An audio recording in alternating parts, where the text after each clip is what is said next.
High school football fans, Varsity Media is bringing exciting, exclusive content to you for the 2022 season. Introducing the Varsity Media Pass, available on iOS and Android. Accessible all season long, the Varsity Media Pass features game highlights, weekly podcasts, a clash of styles, out in Setauket. We love those differing styles, right? top 10 plays of the week, player interviews, and so much more. Head to varsitymediapass.com to download the app and start enjoying content only Varsity Media can bring.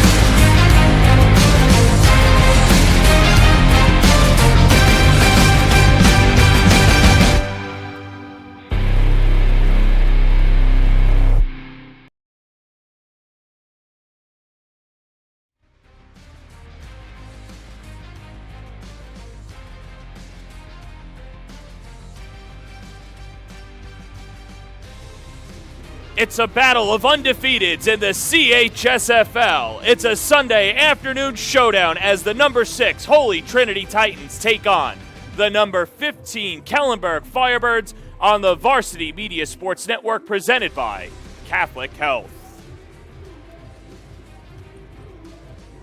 And a pleasant good afternoon, everybody. Alongside Pat Godfrey, I'm John Perez. Holy Trinity comes in ranked number 6 in New York State in the Class A division. Kamal Roy has them flying high after a 39-0 victory against Fordham Prep. Pat Godfrey, these are a Titans team that feel that they might be playing below the competition in the AA. They get an opportunity against a very good AAA opponent. And what about the athletes on this Titans squad? Absolutely. Holy Trinity, one of the most athletic teams in the entire Catholic League this year.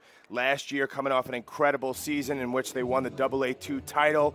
This year, they're up a division and looking to prove to everybody that they can play with the big dogs. Now, golden opportunity here for them today up against an unbeaten AAA team at their homecoming in Kellenberg. Holy Trinity 10-0 last year, the AA victory over St. John the Baptist. Meanwhile, on the other side, for the Kellenberg Flyers, they're number 15 in New York State, the Class AA rankings, and this is a Firebirds team that was down big against Cardinal Hayes a few weeks ago, winning 36-35. In that game, they trailed 28-7, and then they took their frustration out against St. John the Baptist. A lot of athletes on Kellenberg kind of want to serve the Titans some humble pie. Absolutely. You know, this game means a lot to them. It's their homecoming. They're going to have a big crowd. They beat Cardinal Hayes on the road a couple weeks ago and proved a lot to themselves. Obviously coming off a big win against St. John the Baptist, and I think today is an opportunity for Kellenberg to show that they belong amongst the best of the best in the AAA division as we move towards playoff time of our 2022 season. Well, Kellenberg's going to have their hands full, specifically with the backfield of Holy Trinity. But let's just take a look at the tail of the tape between these two teams, because pretty even across. I know the numbers might not tell the storyline, but when you look at the rankings, when you look at the external outlets, it looks pretty even on paper. But considering the two leagues that they're in, Holy Trinity and Kellenberg, they feel like they're pretty evenly matched. Yeah, it really feels like a matchup of juggernauts today, you know. Holy Trinity is really the most athletic team that I've seen below the AAA division in years, it feels like. Today, big opportunity. Kellenberg undefeated and has played a little bit tighter with their opponents so far in the season. Holy Trinity has been able to gain some distance on their opponents in the past, but it's not going to be easy sledding here today for the Titans at Mitchell Field. Well, one way that they can kind of ease that difficulty, they're going to rely on their senior halfback from Freeport, Jameer Reeder.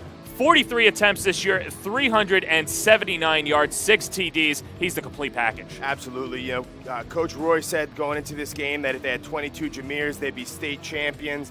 He's a reliable guy that they can really lean on. 5'8", 200 pounds, packs a punch, and he's going to play on both sides of the ball for them today. So just a real dynamic player in Jameer Reeder.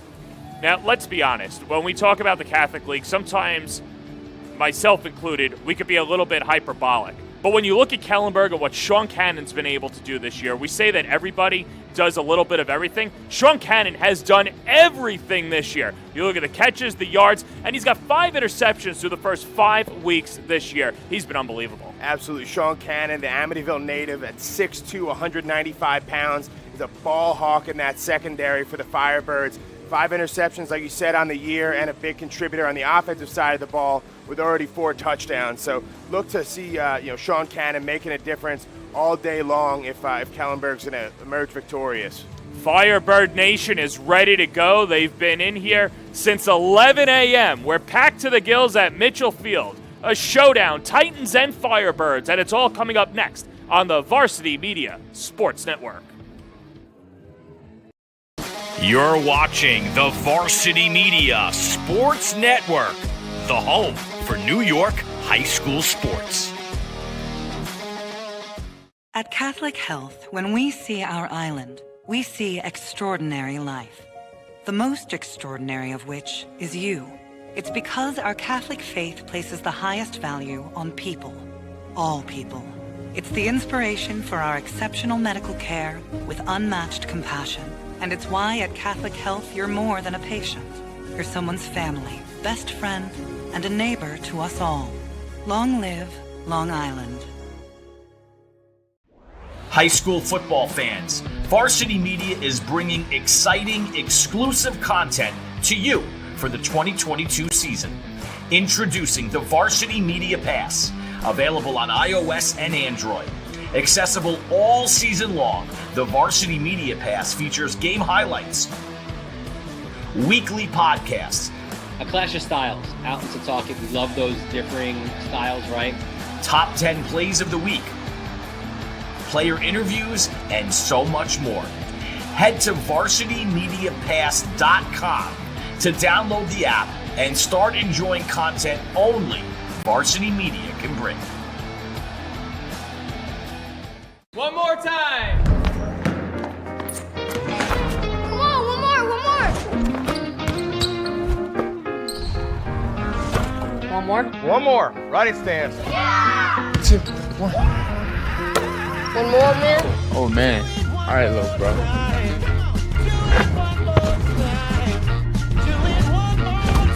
Want more?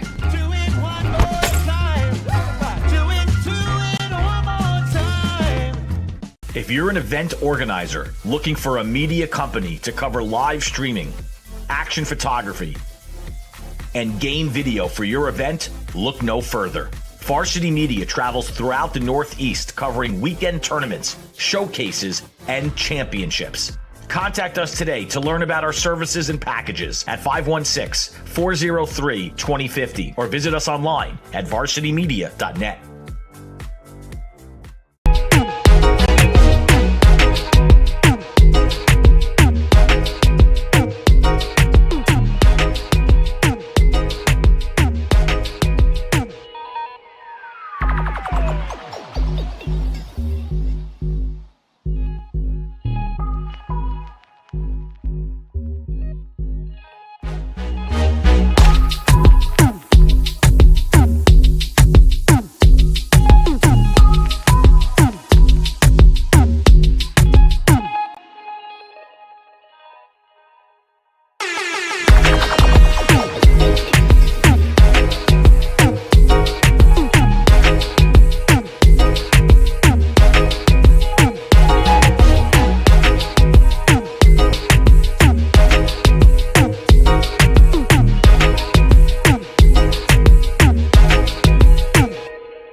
Varsity Media is the tri-state area sports leader.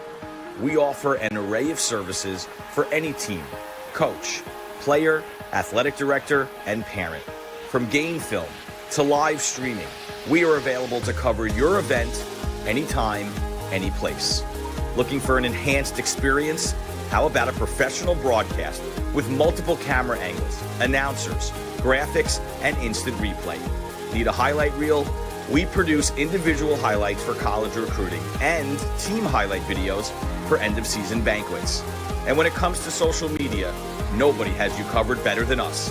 hype videos, sideline highlights. We can tailor custom videos to make your team stand out on Facebook, Instagram, and Twitter. Why waste your time dealing with anyone else? When it comes to sports video, Varsity Media stands alone.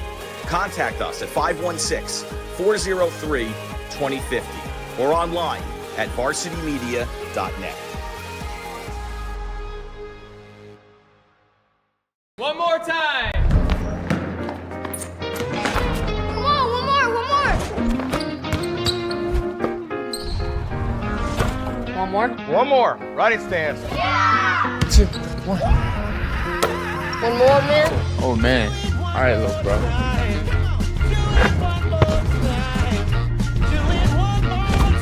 Want more?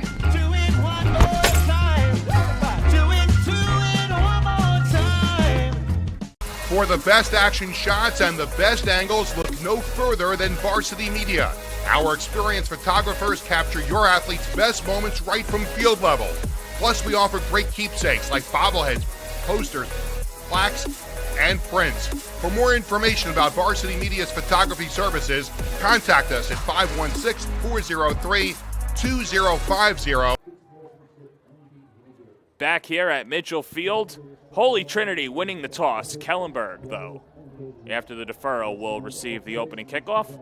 Got the national anthem coming up. Should be a good matchup. Alongside Pat Godfrey, I'm John Perez. And Pat, can't be too much more excited for this matchup, and it's going to be a good one. Absolutely, it's just a classic iron sharpens iron type environment. Both of these teams know it's probably going to be their biggest challenge to date, and whoever emerges victorious has a lot of momentum going into the home stretch of this 22 season.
Good rendition of the national anthem, and we've got a great one today. Holy Trinity making a short trip from Hicksville for Kellenberg. This is probably a hop, skip, and a jump from their campus as they've been playing their home games here at Mitchell Field. And there you see Holy Trinity. Kamal Roy at the helm. We mentioned a team that hasn't lost in essentially 2 years, 10-0 a year ago, winning the AA final over St. John the Baptist. And this is a Holy Trinity bunch that, if we were looking at the rosters, you'd have to think their quality of overall depth is a little bit superior of Kellenberg, despite Kellenberg being in the AAA. Absolutely. Across the field, Holy Trinity is really bringing athlete after athlete out of Hicksville. So I think really if you're looking at some keys to the game for Kellenberg, slow the pace of play. You're the home team, dominate, eat up clock, and limit the ability for those playmakers of Holy Trinity to get out into space. The Josiah Browns of the world, 4-star receiver, who's obviously one of the best talents on all of Long Island this year. Keep the ball out of his hands, and I think that's a recipe for success for the Firebirds. The Titans winning the opening toss, but deferring to the second half, and it'll be Evan Gusick to kick it off. And Gusick will be a fun player to watch if you're a special teams nerd like I am. Knocked in a 52-yarder in the win over Fordham Prep last week, a 39-0 win. for the Titans over the team hailing from the Bronx. And what an asset having a kicker like that at the high school level. Well, and it just opens up so many things, especially in games like this, where you might be down 3 at the 30-yard line and you could ring it through, and the converted soccer player gets it all the way back in Kellenberg.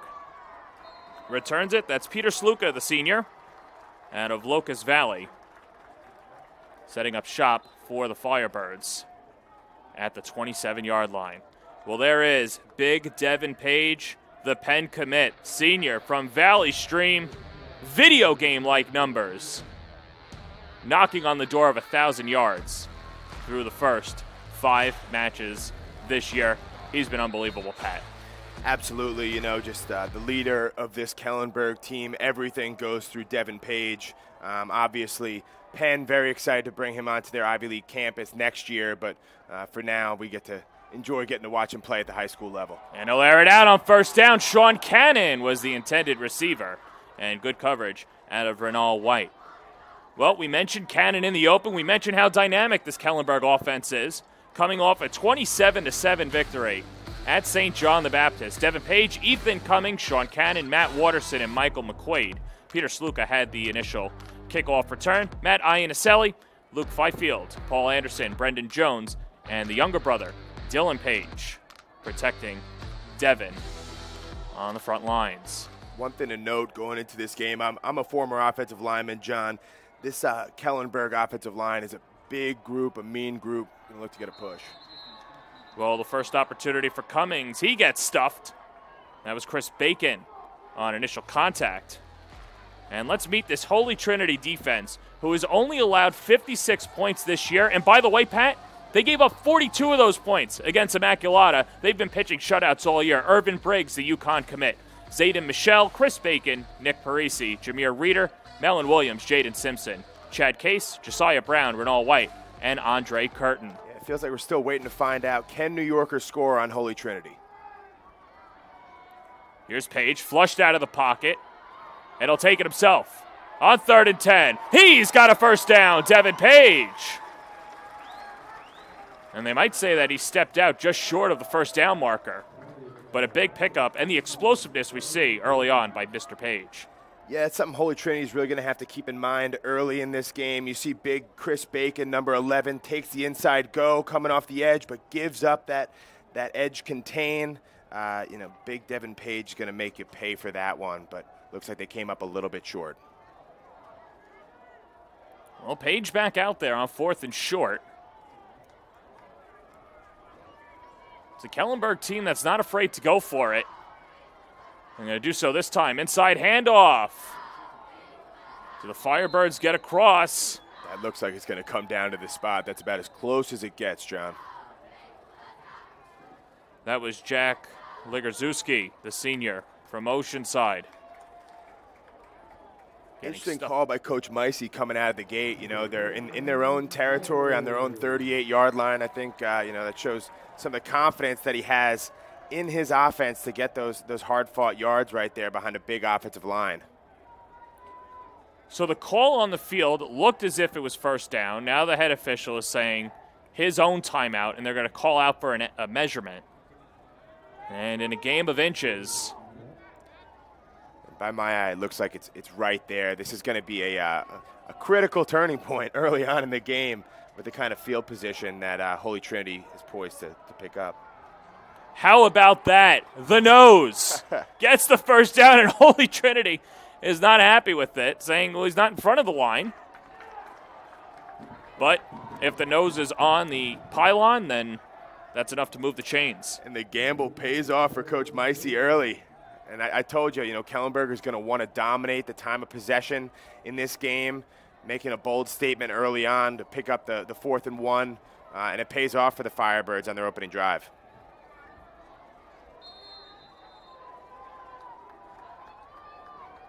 Kellenberg only behind Stepanak in the AAA standings.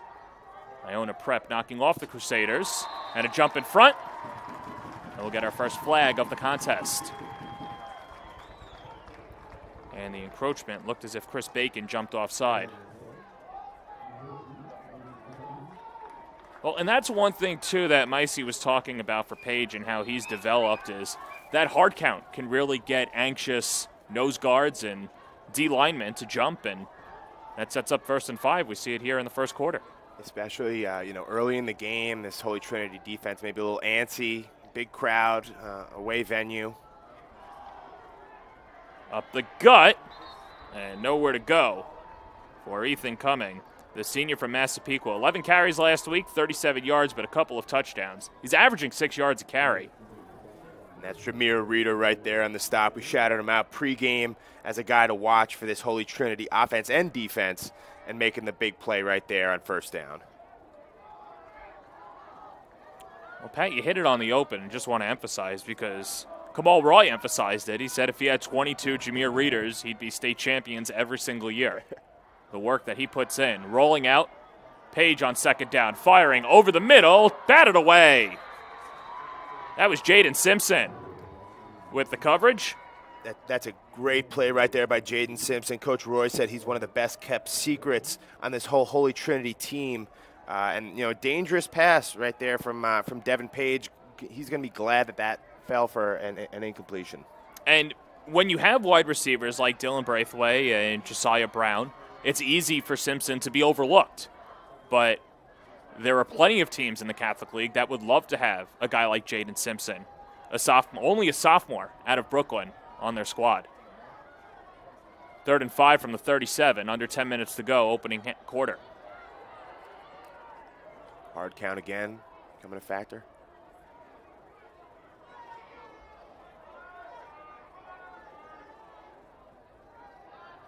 Some shifting in the backfield.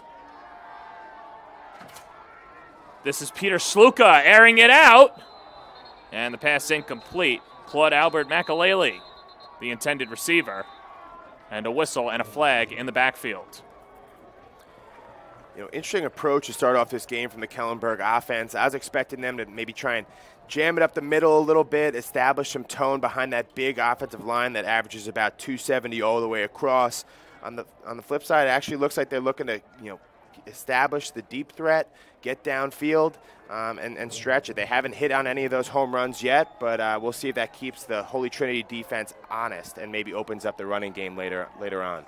And a late hit coming in against Holy Trinity. So that'll set up another set of downs for Kellenberg.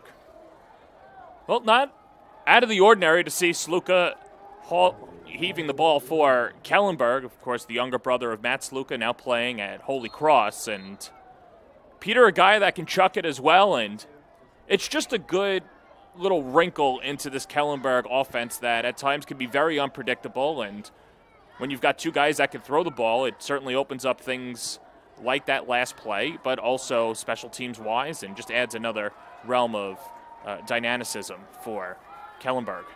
Absolutely. 1st and 10 from the 43. Coming up the gut, and a pickup of 3. Really impressive play by Chris Bacon again, shooting the gap, hitting the inside right there. And I've been impressed. Holy Trinity's winning at the point of attack so far. Their defensive line doing a really good job against this rushing attack from Kellenberg.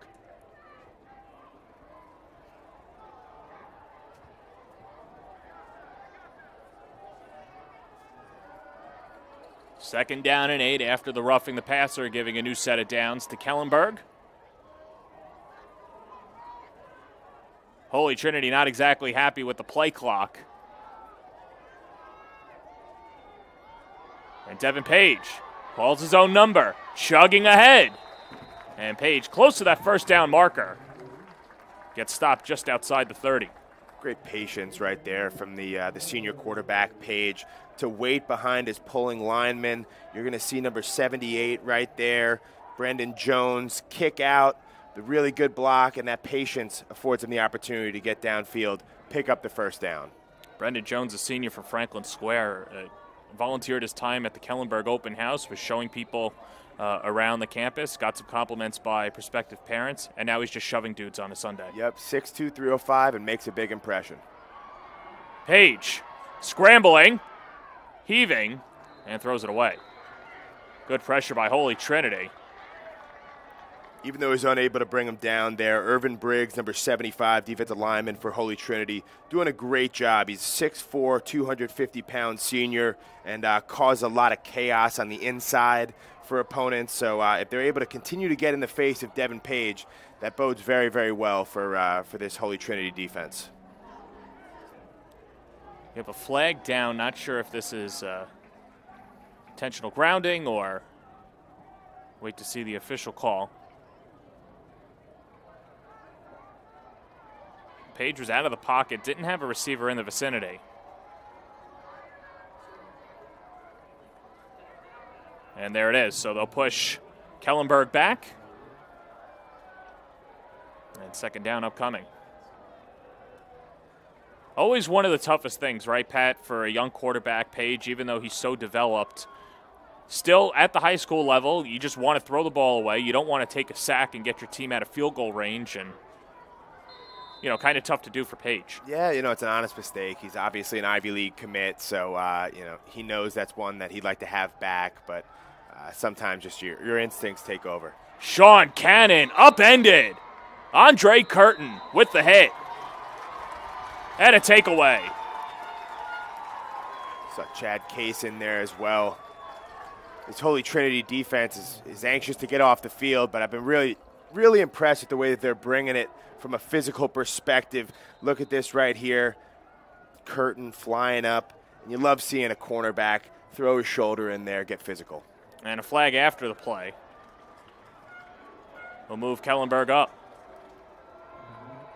So we've seen a lot of penalties so far on both sides. So unsportsmanlike. That'll be a first down. First down, yep.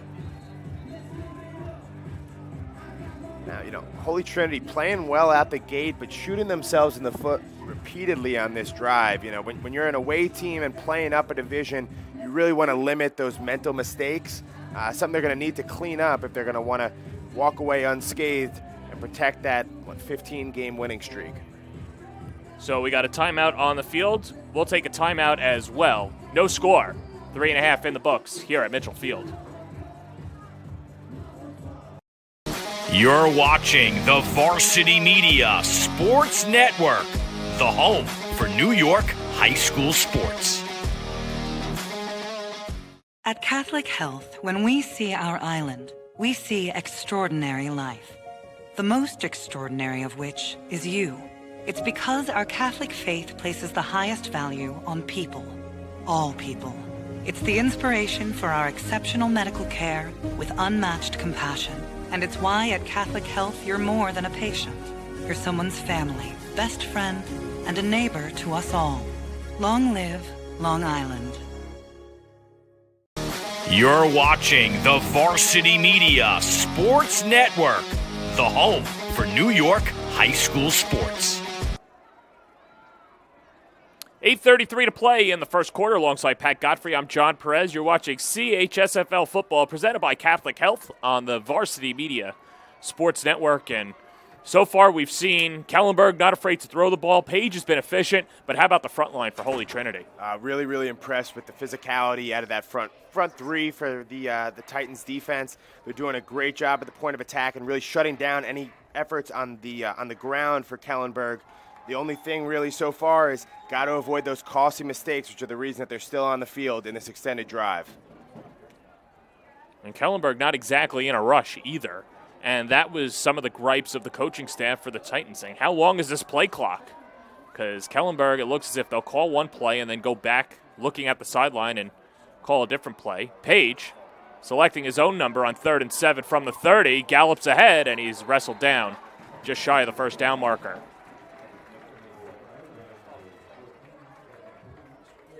Page last week on the ground, 11 carries, 102 yards as he waltzed into the end zone. And another 4th and short situation we saw earlier in this drive.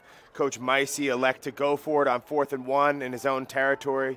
Same aggressive play calling here, down close to the red zone.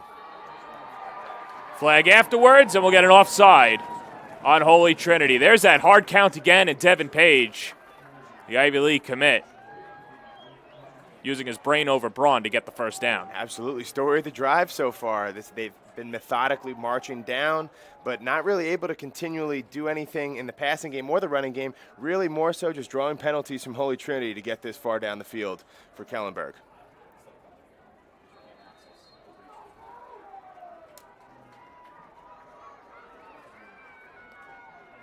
Coming, lining up next to Page.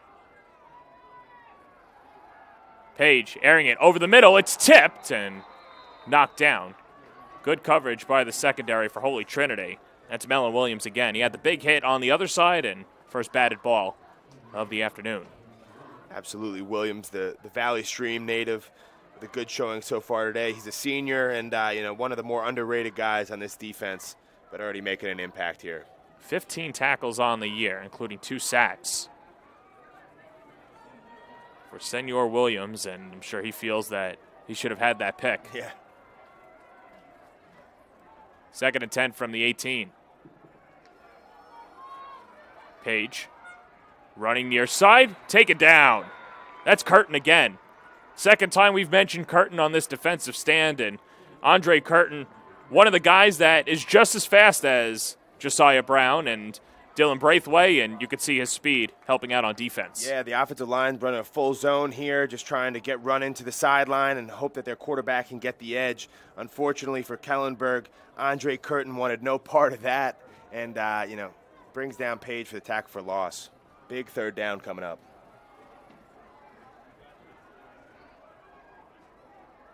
Would be about a 37-yard field goal from this spot. 3rd and 12. Page on the slant route, hauled in, and Kellenberg will be short, as that was Matt Watterson. Another decision for Coach Micey. They're looking at about a 32-yard field goal from here. And a flag afterwards, and I think that's going to go against Holy Trinity's bench, as they've been drawing all afternoon. And, it's one thing for the players to get penalties, but as a coaching staff, kind of want to tamp it down. I know emotions are high, especially a big game like this, but for Holy Trinity, you don't want to be your own worst enemy. Absolutely. You hate for penalties to be a theme in a game like this where there's so many incredible athletes out on the field. You hate for the referees to be a key part of the game so far. 4th and 7 from the 15. Pair of receivers on either side. As they shift McAlaley. Now trips up top. Page looking that way. Flushed out. Takes it himself. Inside the 10 to the end zone. Touchdown! Devin Page on 4th down from 15 yards out. Opens up the scoring. And Kellenberg takes a 6-0 lead in the first. Absolutely. You can't give a senior quarterback like Devin Page that much time back there. He's going to figure out something to do. So he drops back. Nobody open. Everybody back in coverage for Holy Trinity. And he says, okay, I'll take that in. Touchdown to start off this homecoming for Kellenberg. And, John, what do we say going into this game? It was so key for Kellenberg to establish that time of possession, to really dictate that, and opening up with a long touchdown drive as they just did. I'm sure Coach Micey couldn't ask for a better start here today at Mitchell Field. Peter Sluka drills the extra point. And Kellenberg strikes first. They lead it 7-0 in the first quarter. Halfway through quarter number 1. You're watching CHSFL football presented by Catholic Health on the Varsity Media Sports Network. You're watching the Varsity Media Sports Network, the home for New York high school sports. High school football fans, Varsity Media is bringing exciting, exclusive content to you for the 2022 season. Introducing the Varsity Media Pass, available on iOS and Android. Accessible all season long, the Varsity Media Pass features game highlights, weekly podcasts, A clash of styles, out in Setauket. We love those differing styles, right? top 10 plays of the week, player interviews, and so much more. Head to varsitymediapass.com to download the app and start enjoying content only Varsity Media can bring.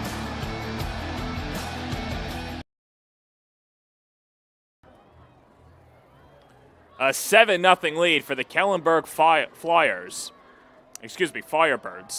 You know, so many Catholic League teams, Firebirds, Flyers, planes, trains, and automobiles. But Kellenberg with a 7-0 lead over Holy Trinity. A long drive for Kellenberg, wiping off 5 minutes and 36 seconds. They try the onside kick, and Holy Trinity catches it, but they'll see if catches it inbounds. That was Nick Anson, the freshman. And a missed opportunity there. The Firebirds had an opportunity to keep possession. Goes through the hands of the Firebird kickoff team, and Holy Trinity fortunate to get out there with their offense in great field position. A Holy Trinity offense that put up 64 points in Week 2. Rocco Raynone, the reigning NYCHSFL Player of the Week, in a big win over Fordham Prep. Yeah, Rocco Raynone has been a reliable guy for Coach Roy in this Holy Trinity offense. Going back to last season, put on a fantastic performance in their league championship game against St. John the Baptist and picked up right where he left off in his senior year. So going to look to swing the momentum back in Holy Trinity's favor on this opening drive. Pass batted away and almost intercepted. Good job by the pressure for the Kellenberg line. Colin Medichek almost had the INT. And as a big man, those are the opportunities you dream of. So, close one for Medichek. Let's meet the starting offense for the Titans, presented by Body Armor. Raynone, Jameer Reeder, Josiah Brown, Andre Curtin, Jaden Simpson, Nate Graham, Irvin Briggs, Declan McLeod, Justin Costa, along with Trevor Benjamin and Zayden Michelle.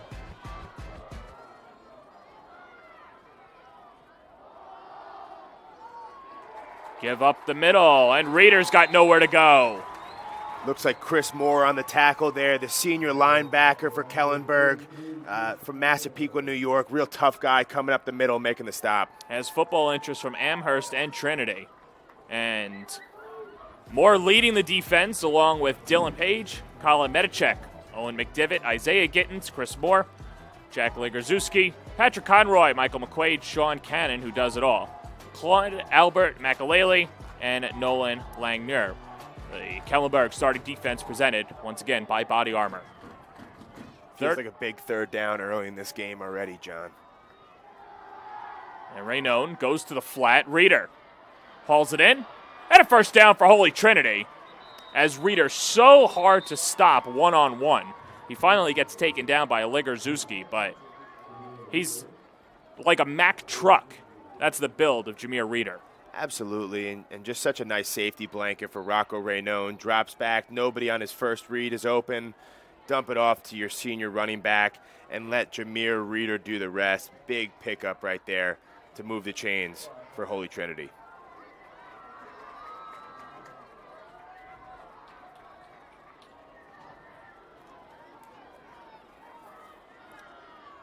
Set up 1st and 10 from the 35. Trips receivers on the far side. Raynone throwing the cross route. It's batted by Watterson. And incomplete. Well, that's one of the benefits of having a pure wide receiver in the secondary as one of your linebackers. Watterson has some good hands and can pick it if need be. Absolutely. Big frame as well for a guy playing back there. 6'1". You saw him get his long arms up there to bat down that pass. I'm sure Watterson would have liked to turn that into an interception going the other way, but the stop on first down will do.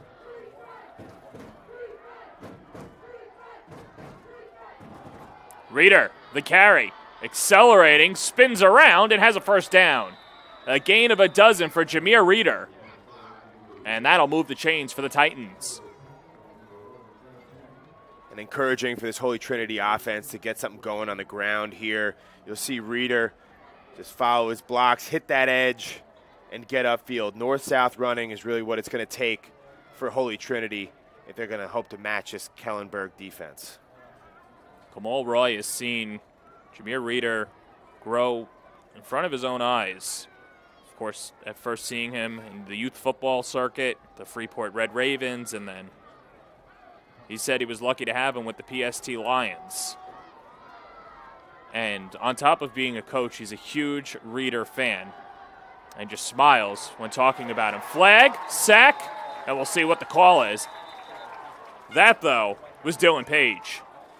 Big Dylan Page. You know more about his brother, but Dylan 6'7", 290 pounds, coming up the middle there. Boy, is that a frame on a high school football player. And holding against the Titans' offensive line. Well, moving back, let's see it once again. You see Page come through like an unstoppable force. Sometimes all you can do there as an offensive lineman is hold on for dear life and hope that he doesn't hurt your quarterback too bad. I've been in those situations against Dexter Lawrence. Not very fun. No, I can imagine. Reeder bumped, muscles ahead, might have picked up a yard or got back to the original line of scrimmage. And I think one thing, too, that's interesting, and when you see Page get to the backfield so cleanly, somebody watching might be wondering, well, how is that a holding penalty? Well, he's just so big and strong that, yes, it still technically is a penalty, even if you can't hold him. Yeah, I mean, sometimes you're hanging on for dear life, and even that's not enough. A 290-pound force coming at that kind of speed through the middle, not really much you can do. So look for Holy Trinity to dial up some double teams throughout the afternoon and make it an easier job trying to fight off big number 55. 3rd and 16. That's the first catch. Josiah Brown speeding ahead. And what a safety valve. Josiah Brown, his first catch of the ball game. Josiah Brown, obviously one of the most heralded recruits in the New York area in some time, got offers from Notre Dame, Georgia, Michigan State, others, and just gives you a glimpse of why so many Power 5 coaches are salivating over number 7. Once he hits that lane, good luck stopping him all day long. 4-star recruit coming into today's contest with 10 receptions, 206 yards, and a couple of TDs. As Holy Trinity in the red zone. 1st and 10 from the 11. Raynone. Flushed out of the pocket. Flag is down, thrown away. And a flag coming in the secondary and then afterwards. Well, you see the physicality and a lot of dirty laundry on the field. As we'll see how this gets adjusted. Yeah, you know what? I think Kellenberg uses yellow as a secondary color, but so far out on the field today, it's been a primary color. Let's hope that the play gets cleaned up from here on out. Well, you have to wonder when Raynone had the time that he did, is there illegal contact? Is there holding downfield? No PI. I'm just trying to do some detective work before we actually get a call. Yeah, always one of the challenges when you're facing an athletic quarterback such as Raynone and you're a defensive back. You might be asked to cover your guy for 8, 9, 10 seconds down the field, and that's impossible to do. I don't care if you're Deion Sanders back there. So the penalty against Kellenberg.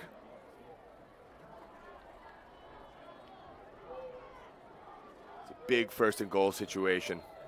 Look to tie it up here at the end of this first quarter. Well, technically not goal yet, so they could get another 1st down. Reeder up the middle. Still on his feet as he powers into the end zone. Jameer Reeder picking up the TD. That's his 7th touchdown of the year.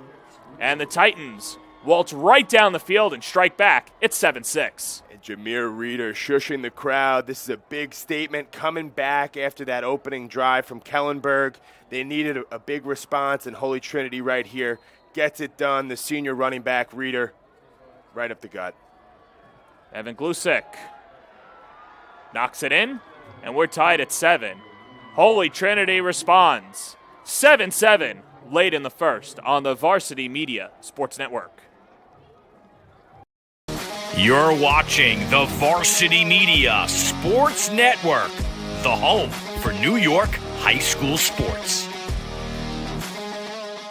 At Catholic Health, when we see our island, we see extraordinary life.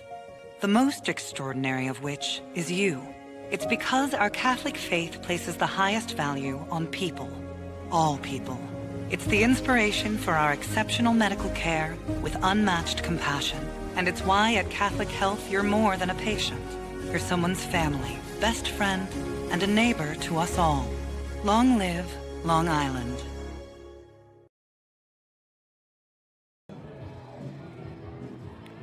Homecoming here at Mitchell Field. You're watching CHSFL football presented by Catholic Health on the Varsity Media Sports Network and, of course, on the Yes app. As it's been a fun atmosphere so far. Alongside Pat Godfrey, I'm John Perez. And Pat, I think one thing that was very interesting, and before we get to that, Varsity Media very excited to be teaming up with the Yes Network app to bring high school football games to more fans. Our broadcasts are now simulcast on the Yes Network app, and we thank the folks at Yes for that. Couldn't be prouder to be paired up with the region's most successful sports network and getting to broadcast live in their app. So, dream come true for a local New Yorker. I'm sure I could say the same about you, John. Oh, yeah. When I was a kid, I watched every center stage, every Yankeeography. I still do. But when I was a kid, those center stages were appointment viewing for a young 12-year-old like me.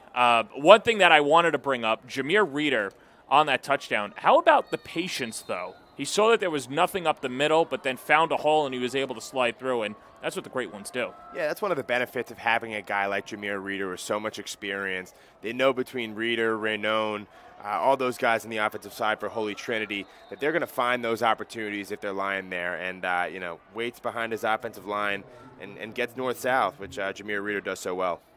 Anach Thomas knocks out Peter Sluka, and Devin Page back out onto the field for Kellenberg. Last time out, a 15-yard TD run to open the scoring for the Firebirds. What's odd is, on that opening drive, despite the methodical nature of going down the field, controlling the time of possession for Kellenberg, they weren't able to get, a real rhythm going. So if I'm Coach Micey, I'm looking for my offense behind my senior quarterback to start to get those, 3, 4, 5-yard plays, play in and play out to start to establish a rhythm against this Holy Trinity defense. Page handles a low snap and then hands off. And coming a pickup of 2. And Big Irvin Briggs again, living in the backfield. It's just a tough assignment for this Kellenberg O-line, going up against probably, the most talented defensive line I've seen in some time in the Catholic League. A senior from Queens Village, not far from St. Francis Prep Campus and St. John's University, but Briggs staying locally, going to UConn as Peter Sluka picks up another deuce, gets the reception, and this will be 3rd and 6. Nice play by Chad Case right there. Been really impressed with the ability of this Holy Trinity secondary all day to fly up and make plays. You've seen some big passes defended, but also seen them do a really good job in open field with their tackling. So if they're able to continue that, neutralize guys to the likes of Sean Cannon, it's going to be a good day for the Titans. Chad Case lining up with Watterson. Page floats it far side, has a man, but overshoots Michael McQuaid. And that'll bring up 4th down for the Firebirds. That's one they're going to want to get back right there. Devin Page just misses his receiver, McQuaid, but Kellenberg has been pushing the envelope, trying to go deep all day long. We'll see if they're able to connect in some of their subsequent drives. Well, and they're seeing something out of the secondary, too. What are you seeing from up here that is giving them the want to chuck it deep? Well, as I just spoke to the great job by that secondary of Holy Trinity for being aggressive, flying up, making some plays, and tackling well in open field, it's a double-edged sword, right? Because the more aggressive your secondary is, the more liable they are to those big plays. I think that's why you're seeing Coach Micey look to attack them on the deep ball early on in this game, just unable to connect.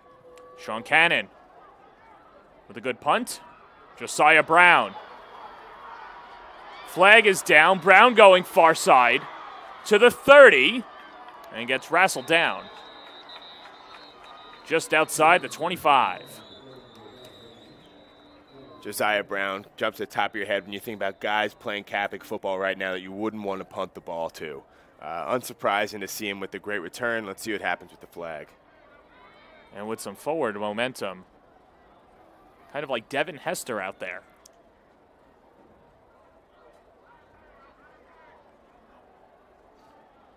In a few years, we're going to get to watch him do that in the ACC or the SEC or the Big Ten, and that's going to be a lot of fun as well. I have a feeling you're pulling for ACC. Well, I'm a bit of a homer, always.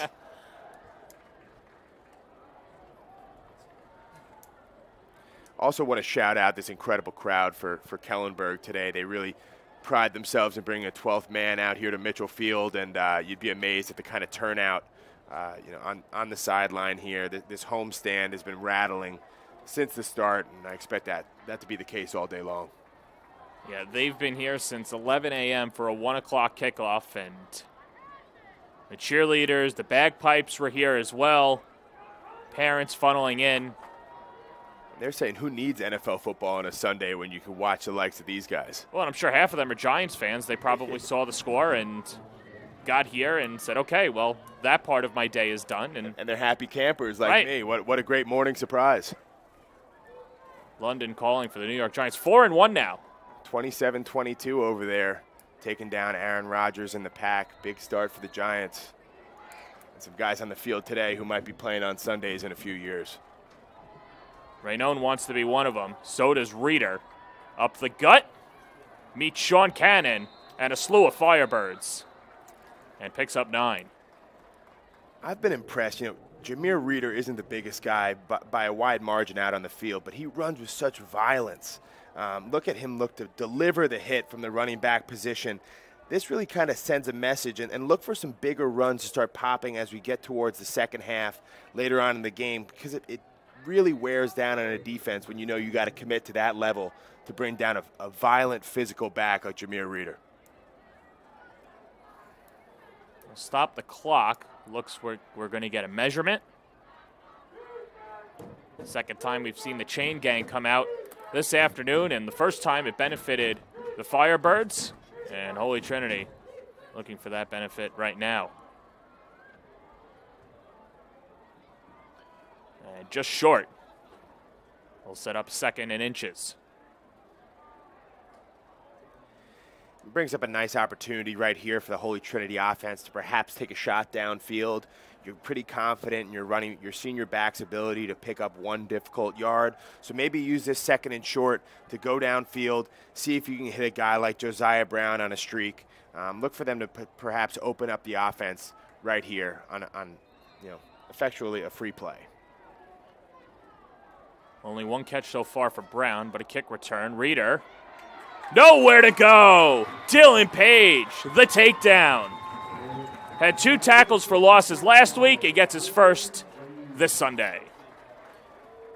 Really, really impressed by big number 55 here again, just causing a whole lot of chaos on the interior up against this Holy Trinity OL. And you see, just does a great job pinching down on the offensive tackle who's blocking down, maintains his gap responsibility. That's textbook right there. And seeing that kind of athleticism at a 6'7", 290 pounds is one of the reasons why I think a lot of college coaches had their eyes on number 55 today. Clock winding down, 10 seconds to go in the first quarter. Dre Curtin has the first down across midfield. And what an end to the first quarter for Holy Trinity. Get your popcorn ready. It's going to be a fun final 3. It is, as they'll move the chains up in just a formality. But let's take another look at this again. So many weapons for the Titans, and Andre Curtin's one of them. Andre Curtin, we've seen his impact on the defensive side of the ball here, throwing his name in the hat on offense, and just one of many weapons. 12 minutes complete. Holy Trinity and Kellenberg on an exciting Sunday afternoon in Uniondale. You're watching CHSFL football presented by Catholic Health on the Varsity Media Sports Network. You're watching the Varsity Media Sports Network, the home for New York high school sports. One more time. Come on, one more. One more. One more. Riding stance. 2, 1. One more, man. Oh, man. All right, little bro.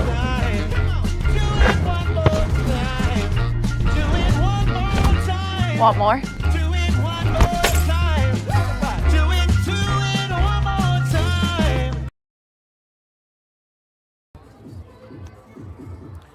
We get ready to start the second quarter. On the Varsity Media Sports Network, you're watching CHSFL football presented by Catholic Health. Alongside Pat Godfrey, I'm John Perez. And Holy Trinity, we talk about the weapons that they have, whether it's Andre Curtin, Jaden Simpson. I don't want to leave anybody out. Josiah Brown. But one wide receiver that they won't have, unfortunately, due to a broken collarbone, is the Rutgers commit, Dylan Brathwaite, who injured his collarbone in the win over Immaculata, and the Titans without his services this year. But Holy Trinity in the first quarter, as there you see, now out for the season with a broken collarbone. Holy Trinity missing a lot with Brathwaite is. Raynone flushed out of the pocket, rolling, firing over the head of Curtin. But Brathwaite just another weapon and one of the top talented players on this Holy Trinity team. Yeah, you know, it's scary to think when you're looking at this Holy Trinity offense today, which seemingly has an overabundance of different weapons that they can dial up. The fact that perhaps their best weapon on the whole team in Dylan Brathwaite is sidelined right now with a collarbone injury is just kind of crazy. But really a lot of guys stepping up, doing a good job in fill-in duty.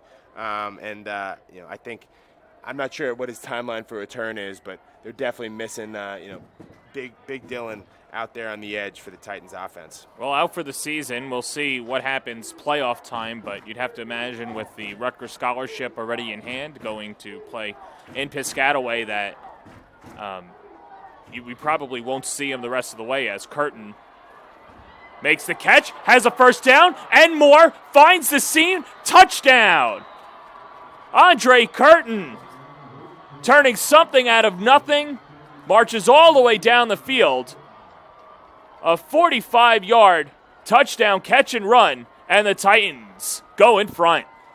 And, we're talking to Coach Kamal Roy going into this game. He said, watch out for Andre Curtin. He's just as fast as Josiah Brown, as Dylan Brathwaite, who he just mentioned, and he's just as dangerous. You see it here, really hurts him, and aided with the block from big number 75, Irvin Briggs, 6'4", 250 senior, helping them out. And that's a big statement right there to take the lead for the first time in the afternoon versus the Kellenberg Firebirds. 14-7 after the extra point.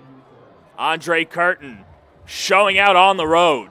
The Titans with an early lead in the second quarter will step aside on the Varsity Media Sports Network.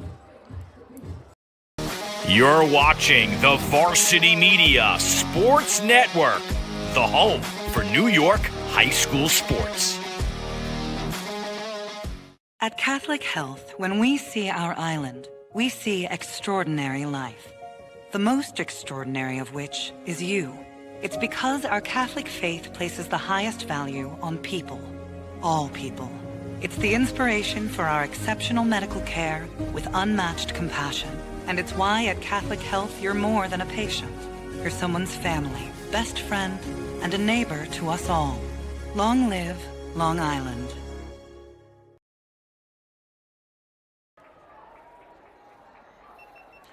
Second quarter here, we only needed 18 seconds for Andre Curtin to break the blue wall, find the end zone, and we talk about the athleticism. It was on full display for Mr. Curtin. Absolutely, and Holy Trinity makes a living on big plays. You saw it right there, Curtin showing off that probably 4 or 5 or so speed, breaking through the defense with the long touchdown. Kellenberg really going to need to taper those big plays coming from the Holy Trinity attack if they want to walk away victorious at their homecoming. Second catch as Curtin now has 59 yards on the day. And Kellenberg taking it back. This is Ethan Cumming. And Cumming will set up the shop for the Kellenberg offense on the 22-yard line.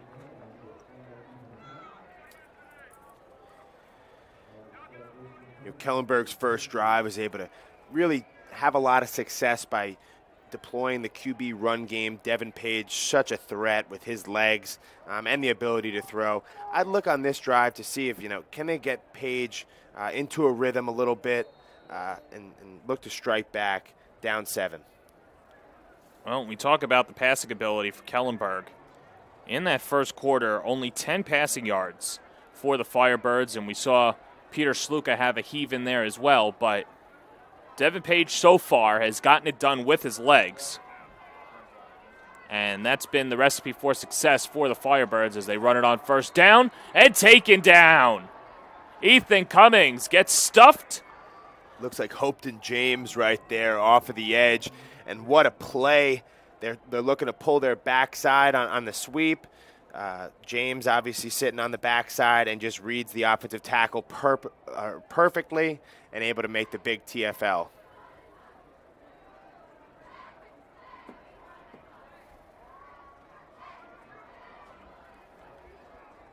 So 2nd and 12. Page takes it himself. A spin and a tackle. Chad Case. Chad Case, again, we've been calling his name a lot today, getting very active and, not the biggest guy, but absolutely brings the wood right there. So that'll set up 3rd and long. Kellenberg 0 for 4 on 3rd downs today.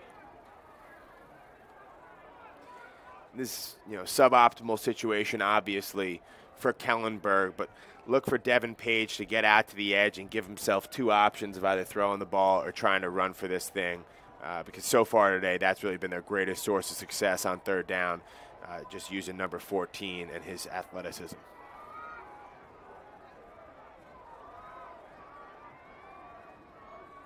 It's Luka the man in motion. Page back to pass on 3rd down. Loses the football, gets on top of it, and Holy Trinity holds strong again on 3rd down, and this will bring out the punting unit. And that's Chris Bacon again. He's got a couple offers from LIU and Lafayette, and you see why right here, 6'3", 230. And even though he doesn't directly make the sack, that pursuit from big number 11 causes Devin Page to fumble the ball and just has to dive on it to avoid a costly turnover in their own territory. Bacon, a converted quarterback. And what's funny about him and his build is Kamal Roy saw that he had more athleticism on the defensive side, asked him about it, and said, hey, instead of, passing the ball and trying to chase receivers, why don't you chase the guy throwing it? And he bought in, and that's really helped out the Titans this year. Chris Bacon really reminds me of a guy who I've coached for a couple years, Corday Sindor, who was a former, quarterback coming up through the Harlem Jets program, star at Iona Prep, and actually starting now at Purdue. Just had a couple sacks yesterday. But, really when you bring that athleticism and that mental acuity that you develop as a quarterback over to the other side of the ball, a lot of times you see standout players. Chris Bacon, obviously a great athlete his whole life. That's why he's been a quarterback all the way through. But now, with the embarrassment of riches that Holy Trinity has in Hicksville, able to use him off the edge, and boy, has he been a weapon for this defense. He's been fantastic. A senior from Rosedale out in Queens. And Sean Cannon back to boot it away. As there you see Bacon in the middle. Number 11 in white. And since those errors, those mental errors and penalties of the first drive for Holy Trinity and their defense, they've been locked down. Not much going for the Kellenberg offense since that opening touchdown drive.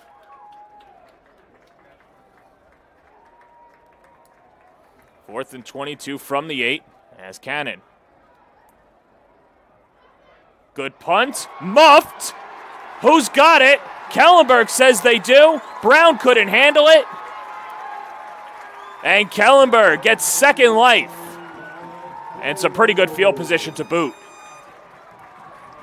Very rare that you see a senior such as Josiah Brown make a mistake like this, but in this situation, Kellenberg very fortunate to dive on the muff punt.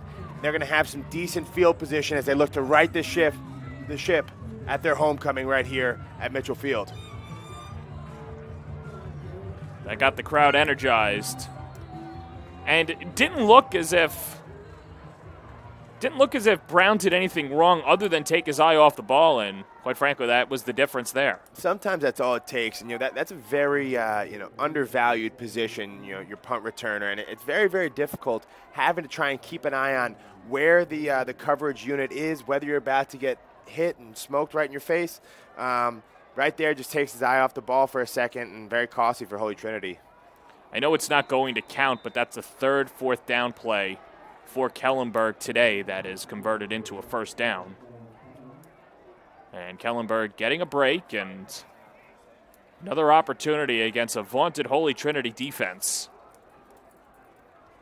And, I think Kellenberg has heard, the stories all about this incredible Holy Trinity team, the number of athletes they have, how they would be this incredible AAA team if given the opportunity. And I think they're out here to win with a little bit of a fire in their belly and a little bit of a chip on their shoulder. And I think this is the difference that you see in the Catholic League as well, is a lot of these players grew up together. And you don't, like, for instance, and just looking at the varsity media schedule, take Friday night, for example. A bunch of the Southside kids grew up in Rockville Center. MacArthur kids grew up in their neighborhood. Whereas in the Catholic League, you're getting kids from the boroughs, from Suffolk County, from Nassau County, and a lot of them growing up together and getting to know each other and very familiar. No doubt. I mean, just looking down, Andre Curtin's a Massapequa native. He's a senior. So is Ethan Cummings, starting running back for Kellenberg. So, these guys have been growing up together. They've been competing in PSAL since they were little kids, and it really all comes together, now. So certainly no intimidation on Kellenberg's side going up against these guys, but I'm sure they're ready to silence the haters. Well, and I could imagine, too, the bragging rights and some of the text chains, too, saying, hey, if we ever get you guys on the field, we think we've got a shot. Oh, yeah? We'll prove it. Well, now both of these teams have the opportunity to do so. As this will be 3rd and 4. From midfield, Page back to pass. Airing it out. Has a man. It's caught. Claude Albert Makalele with the big pickup of 20. And Kellenberg has a first down. Looks like a flag down on the play also for a late hit. On Devin Page, looks like Irvin Briggs perhaps got there a little bit late, number 75. So we're going to tack on another 15 onto this big play. But, wow, what a job by Devin Page, falling back, pressure in your face, seeing the open man downfield and hitting Makalele for a perfectly executed deep play they've been looking for all day. This game's been tightly officiated so far, and just another flag that is helping out Kellenberg. And, for Kellenberg, they might not get a lot of opportunities against this good Holy Trinity defense. So when you do catch the breaks, you have to cash in. And just how important is it for Kellenberg to just get some points on this drive? Oh, no doubt. Holy Trinity is a defense that's not going to give you anything easy. And you even saw right there in that last play, Page is dealing with defenders right in his face. He's looking to get rid of the ball. Everything is going to have to be scratched and clawed for that this Kellenberg offense is hoping to gain today.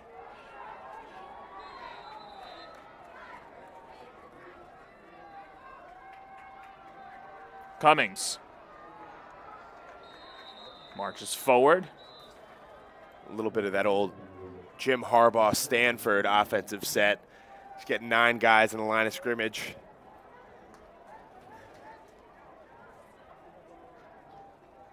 And the two teams will shift personnel.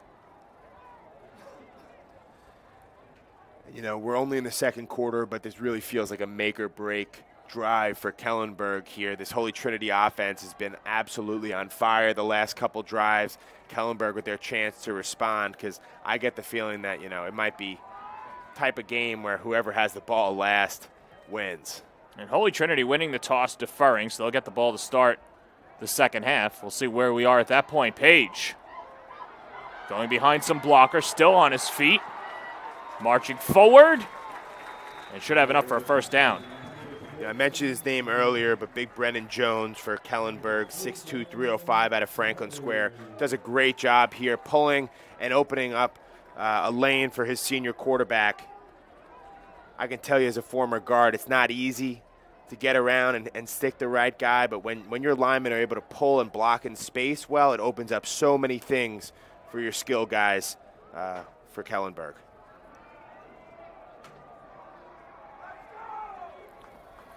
First and goal for the Firebirds.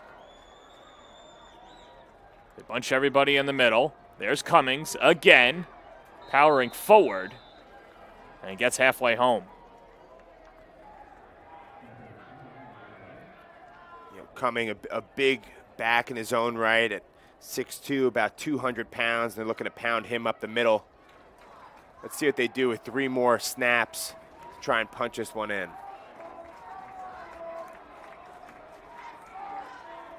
Same formation. And marching forward, and Kellenberg gets closer. And some extracurriculars. That's Page and Chris Bacon. It's getting a little chippy out there. You got a lot of mass, looking to move a lot of mass. And on that rep right there, the Holy Trinity defensive front holding stout. And a flag afterwards as well.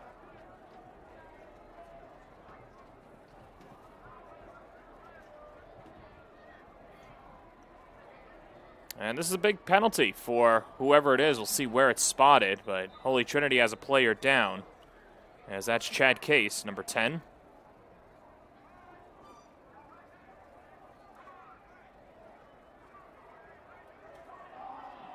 And a personal foul face mask on Kellenberg. And that one hurts, you know emotions are running high. It's your homecoming if you're Kellenberg. You know a lot of these guys from growing up and, hate them because they're right down the street. You just got to make sure that you keep your wits about you and don't cost your team a 15 yards it really can't afford in this situation. We'll take a quick break. Titans and Firebirds on the Varsity Media Sports Network. You're watching the Varsity Media Sports Network, the home for New York high school sports. One more time.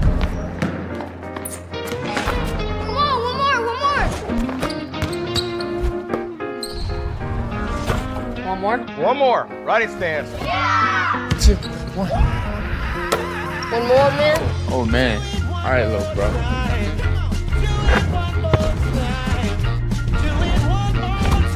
Want more?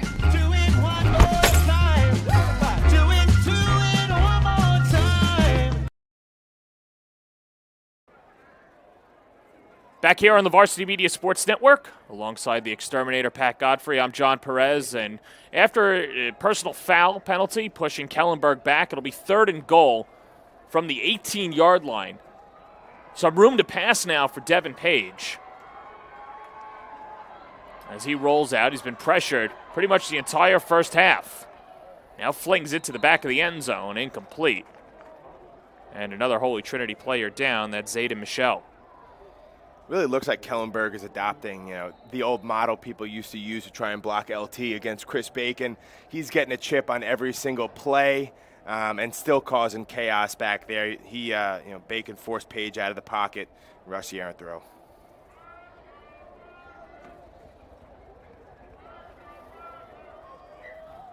So now the two-side split as Michelle being tended to on the sideline as well. And, you look at the standings on both sides for Kellenberg. 5-0, looking to go 6-0 in a very tough AAA. And, just looking around yesterday, big win for Iona Prep as they beat Stepanak. St. Anthony's escaping a very tough Cardinal Hayes team to get the victory. Chaminade over Fordham Prep, and Farrell and Moore Catholic, one of the best rivalries on Staten Island, taking place now. But for Kellenberg, huge matchup here. They feel that they can compete with Stepanak and Iona Prep and St. Anthony's, and they trail now, but this is a brutal AAA. Oh, my God. I think it's the deepest the AAA has ever been. And, Kellenberg has fallen somewhat under the radar behind those big three being Stepanak, St. Anthony's, and Iona. But, today, big opportunity. A lot of people think Holy Trinity's just as athletic as the Ionas, the St. Anthony's of the world, and they can really make a statement to all of New York Catholic football. And that's Briggs coming together and being offside and the chippiness coming up. We talk about the mental mistakes, but really, right here for Irvin Briggs, you got to keep it together. It's a 4th and long situation for Kellenberg. Now you're looking at a personal foul, which might give them an automatic first down. And, I know that emotions run high, but the mark of a great player is your ability to collect them and lock in situations like these. And this is a team that has championship aspirations, and they're going to get everybody's best shot regardless of what level they're playing at, and don't want to lose your composure, especially so early in this contest. No doubt. If it's chippy now, I can only imagine the fourth quarter. Yeah. Buckle up, everybody.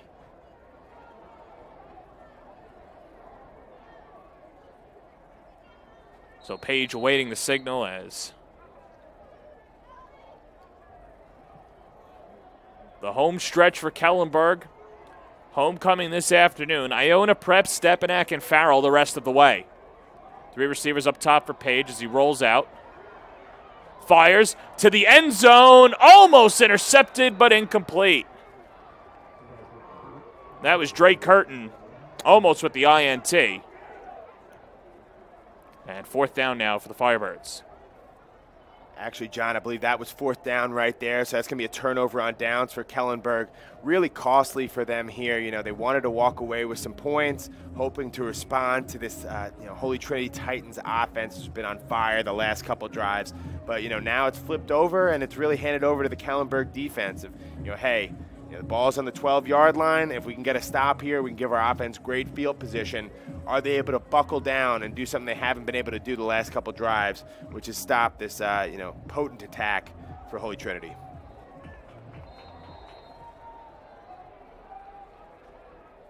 Raynone back out under center. 4 for 7, 94 yards and a TD. And Reeder busting ahead and gets leveled by Sean Cannon. You can really see the physicality every run, as I said, with Jameer Reeder.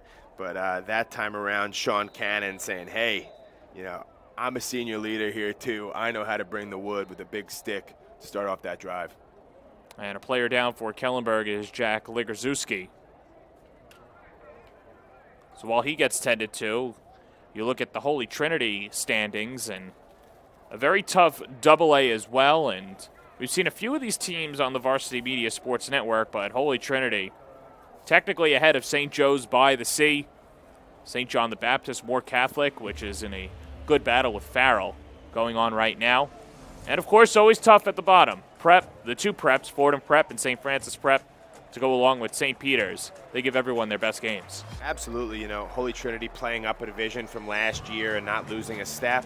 Still obviously undefeated and hoping to really put out an announcement to the rest of the Catholic League that, hey, we're trying to be top dog. We don't care if it's AAA, AA1, AA2.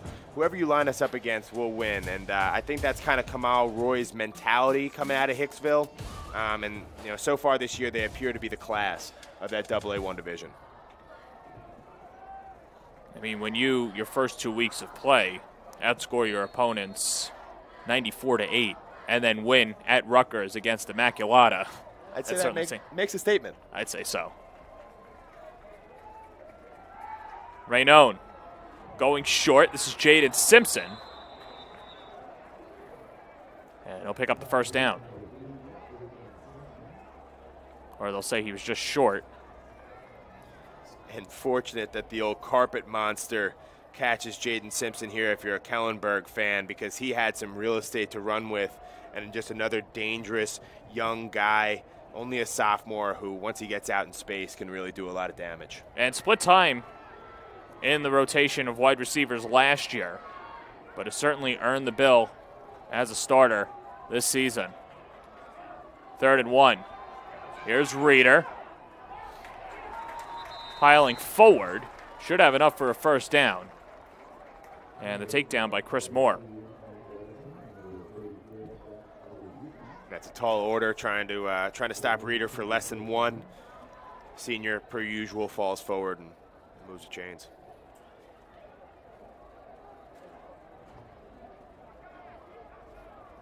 So 5 minutes to play, 2nd quarter. This is a Holy Trinity team that has the lead and the ball. And, Pat, you'd have to imagine they could go for double jeopardy here if they can wipe off a lot of time off the clock, put some points on the board, and then they'll get the ball back in the 2nd half as Raynone will take it himself, gets a 1st down, pushing past the 40. We've been talking all day about Devin Page and his ability to use his legs at the quarterback position for Kellenberg. Well, how about Rocco Raynone stepping up, more so known as a passer, but gets it done on the ground right here. And, there's just so many wrinkles that you have to account for when you're looking at this Holy Trinity offense. Just another one right here with Raynone's running ability that makes it really difficult if you're the DC at Kellenberg. A 17-yard pickup for Raynone. As Roy very satisfied out of his quarterback this year. The senior from Glen Cove said that all Raynone needed coming into this year has been a boost of confidence, and he's grown both physically and mentally.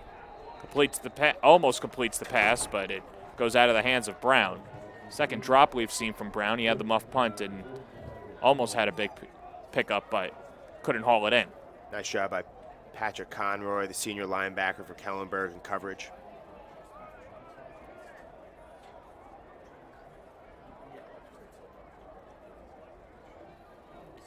Coming up at halftime, we've got a great halftime show with our own New York City and tri-state area football guru, Jared Veluzzi, as he'll break down some of the top recruits in the area. You don't want to miss that.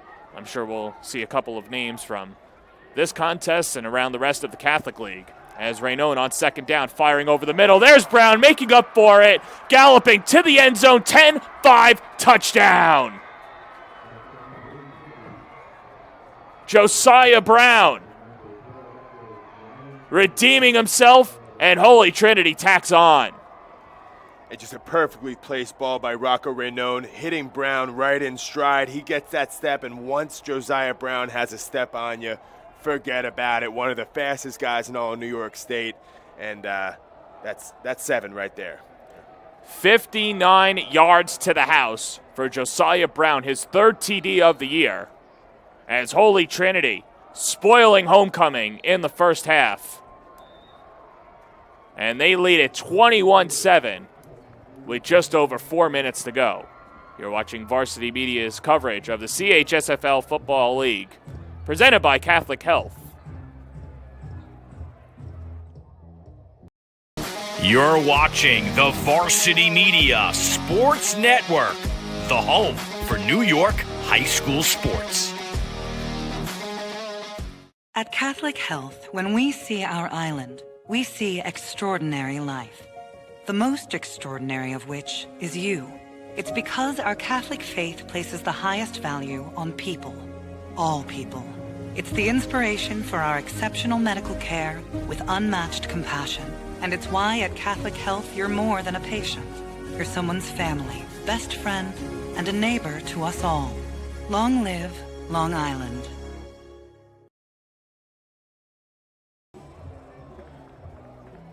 Holy Trinity with a statement in the first half. They lead it 21-7 over the AAA Kellenberg Firebirds. Alongside Pat Godfrey, I'm John Perez, and Holy Trinity getting it done in all facets of the game. That last drive, 59 yards to the house, Josiah Brown with the catch, and, had a couple of drops, makes up for it, and you could see it wasn't going to be long before he was going to have his name back in this game. Well, one of the things that really makes a great player is having a short memory. Josiah Brown with the mistake, the miscue on that muff punt earlier on in the second quarter comes up in a big way. And Peter Sluka upended on the other side by Devin Gonzalez, the junior.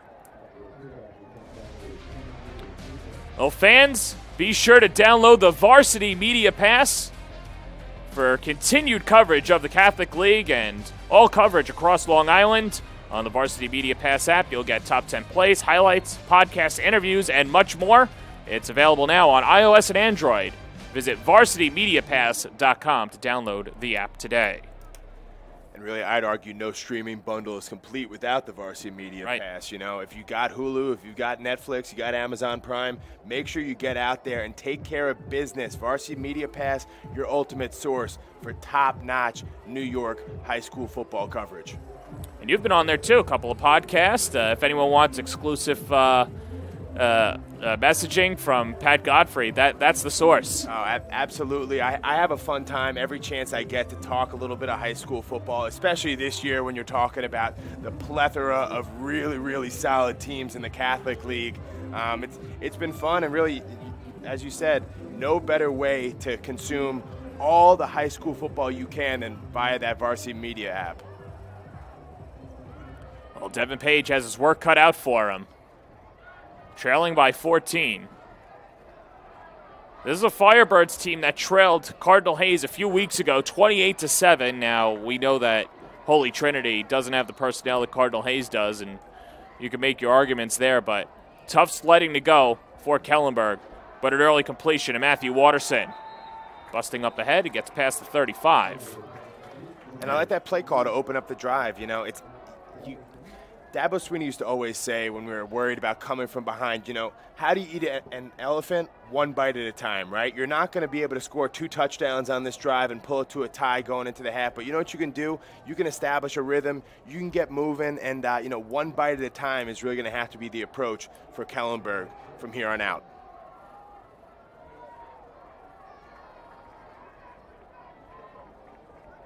Second down and 3 from the 36. Page scrambling, marching forward, and it'll be a little short. Big hit by Mellon Williams.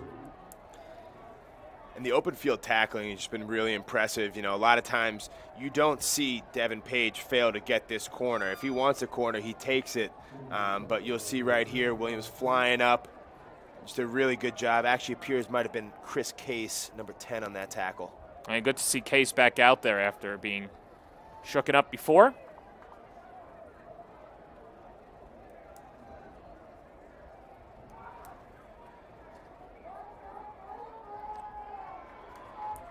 Really can't underscore enough the importance of this drive for Kellenberg to come away with some points.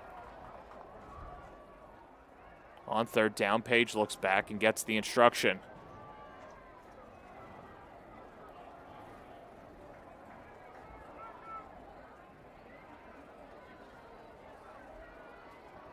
Play action, Page. Rushed again. Firing. Intercepted, Josiah Brown. He was waiting for it. And Brown, with back-to-back big plays, forces the turnover. Great play by Brown, and really I'm looking at Hopeton James as well, number 17, flying off the edge, really getting into the face of Devin Page and forcing the errant throw. You'll see right here, right at the end, breaks off, forces Page to throw off the back foot, and that's one the senior quarterback will wish he could have back.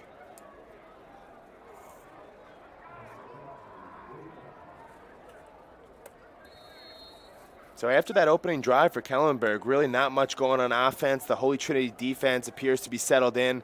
And on the flip side, this Holy Trinity offense appears to be firing on all cylinders. So Kellenberg certainly going to be looking to make a stop right here, minimize the damage, and adjust at halftime.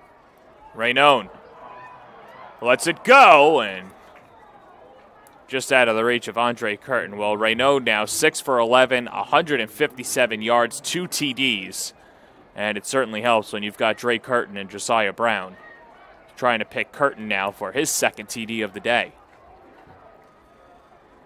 Yeah, really impressed with Holy Trinity's ability to distribute the ball, not just working through their 4-star receiver, Josiah Brown, but getting a lot of guys involved and keeping this secondary for Kellenberg honest.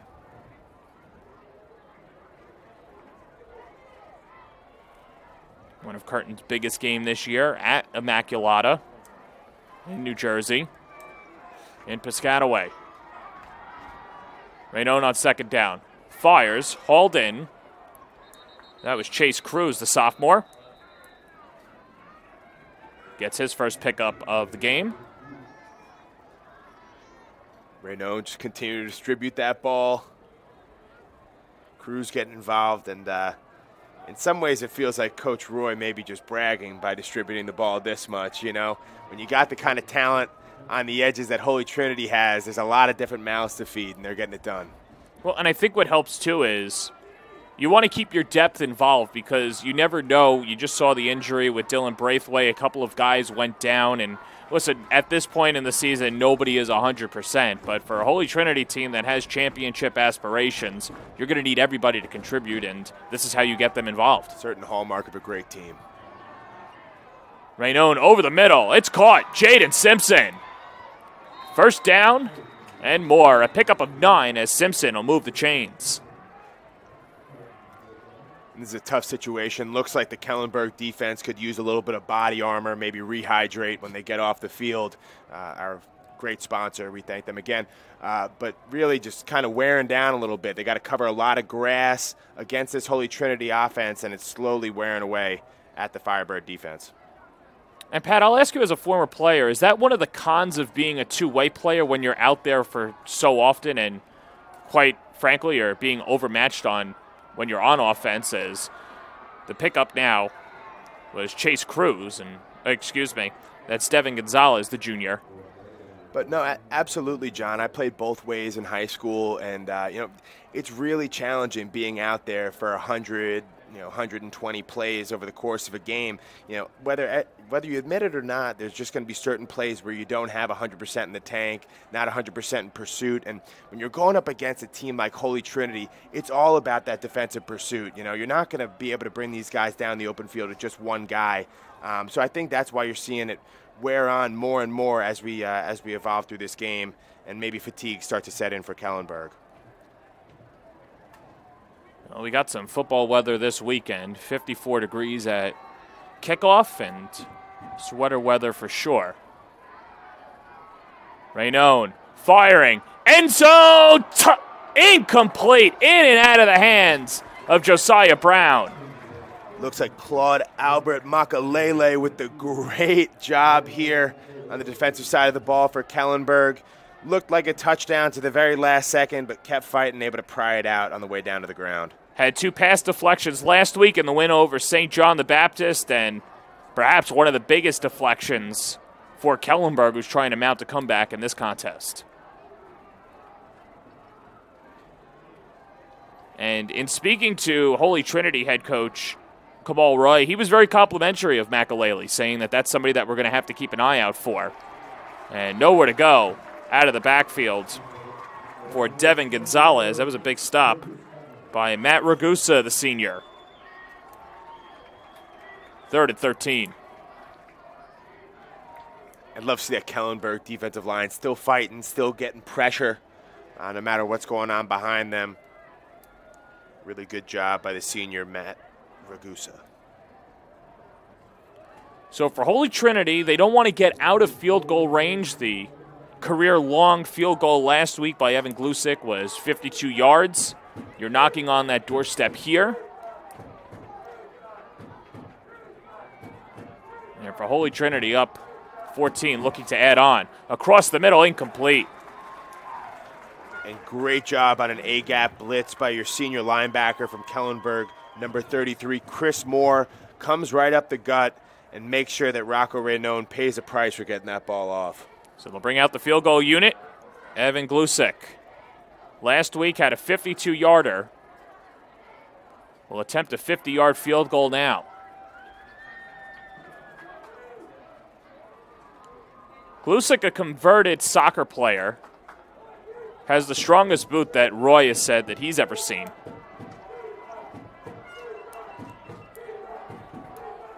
From 50 yards away, Glusick, snap is down. Kick is going to be well short. Not sure if it was deflected up front, but Kellenberg's defense holds strong, and they'll take over. And what a big stop for Kellenberg, to give him a little bit of confidence against this dynamic attack for Holy Trinity. Able to get off the field, get a stop, and we'll see if their senior quarterback, Devin Page, can lead them down and try and punch one in before half to bring this perhaps to one score. Kellenberg back on offense when we return. You're watching the Varsity Media Sports Network, the home for New York high school sports. At Catholic Health, when we see our island, we see extraordinary life. The most extraordinary of which is you. It's because our Catholic faith places the highest value on people. All people. It's the inspiration for our exceptional medical care with unmatched compassion. And it's why at Kellenberg back on offense. It's a bomb. Watterson, though, can't track it down. As Devin Page. We've seen him air it out a few times, Pat Godfrey, and hasn't been able to get in sync, though, with his receivers down the field. Absolutely. It seems like they've been a couple yards off on a plethora of different deep attacks. Devin Page certainly has enough arm for probably a 50, 60-yard throw down the field, but just unable to connect so far today. 1:03 to go, first half. Kellenberg down 14. Holy Trinity will get the ball to start the second half. Waterson in the flat. Gets past the 25 and pushed out of bounds just short of the 30. Nice shot blocking by Michael McQuaid up in front of him on that little bubble screen to pop that open for some positive yardage. Waterson, an 8-yard pickup, a senior from West Hempstead. Now 20 receptions on the year. 248 yards.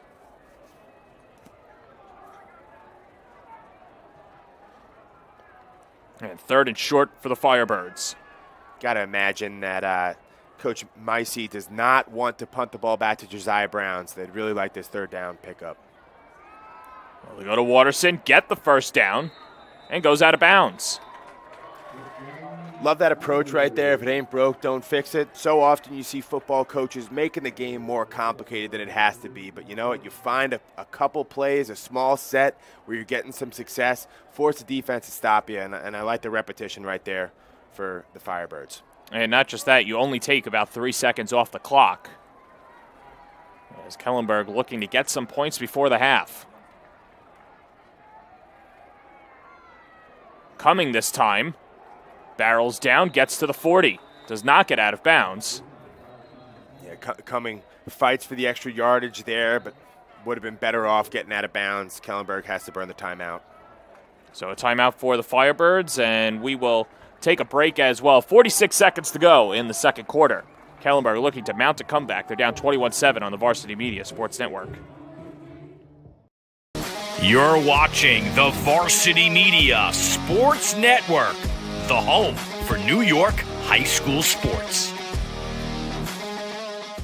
At Catholic Health, when we see our island, we see extraordinary life. The most extraordinary of which is you. It's because our Catholic faith places the highest value on people. All people. It's the inspiration for our exceptional medical care with unmatched compassion. And it's why at Catholic Health you're more than a patient. You're someone's family, best friend, and a neighbor to us all. Long live Long Island.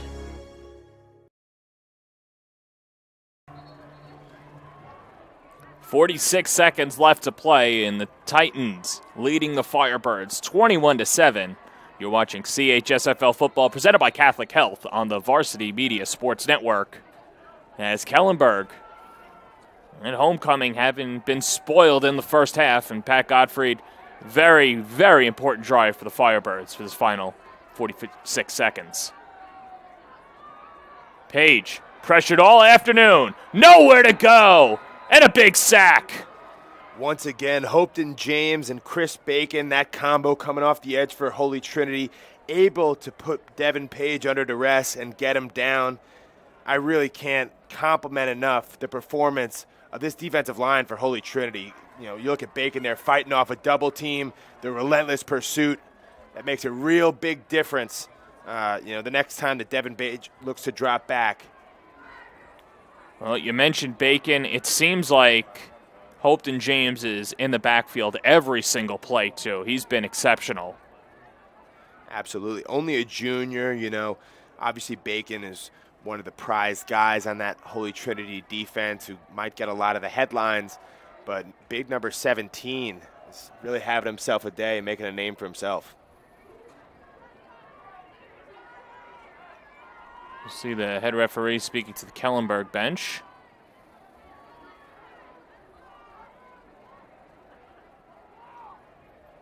But Holy Trinity's defense once again standing up. And looks like they'll have Peter Sluka come into the game for Kellenberg at quarterback. Remember, we saw him earlier in the game with an incompletion, but another wrinkle to this Kellenberg offense.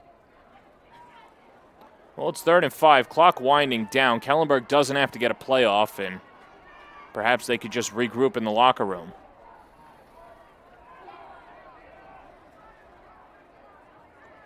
Sluka with 3 seconds, one final play for the Firebirds, and Sluka darts up ahead, and that'll do it. Holy Trinity with a big first half. First for the Titans, it was Jameer Reeder. Andre Curtin and Josiah Brown got into the track meet as well as they lead it 21-7 at the half. Pat, you couldn't have expected anything better for Holy Trinity. Absolutely. We're anticipating a really strong attack, and this has been a very healthy offense for Holy Trinity at this broadcast presented by Catholic Health. Really putting on a show so far, hitting a variety of different weapons, and up to Kellenberg at halftime to figure out some adjustments they can make to salvage this homecoming effort. Well, keep it locked. We've got a fun halftime show here on the Varsity Media Sports Network. Jared Valuzzi when we return on the Varsity Media Sports Network. You're watching the Varsity Media Sports Network, the home for New York high school sports. At Catholic Health, when we see our island, we see extraordinary life. The most extraordinary of which is you. It's because our Catholic faith places the highest value on people. All people. It's the inspiration for our exceptional medical care with unmatched compassion. And it's why at Catholic Health you're more than a patient. You're someone's family, best friend, and a neighbor to us all. Long live Long Island. High school football fans, Varsity Media is bringing exciting, exclusive content to you for the 2022 season. Introducing the Varsity Media Pass, available on iOS and Android. Accessible all season long, the Varsity Media Pass features game highlights, weekly podcasts, A clash of styles, out in Setauket. We love those differing styles, right? top 10 plays of the week, player interviews, and so much more. Head to varsitymediapass.com to download the app and start enjoying content only Varsity Media can bring.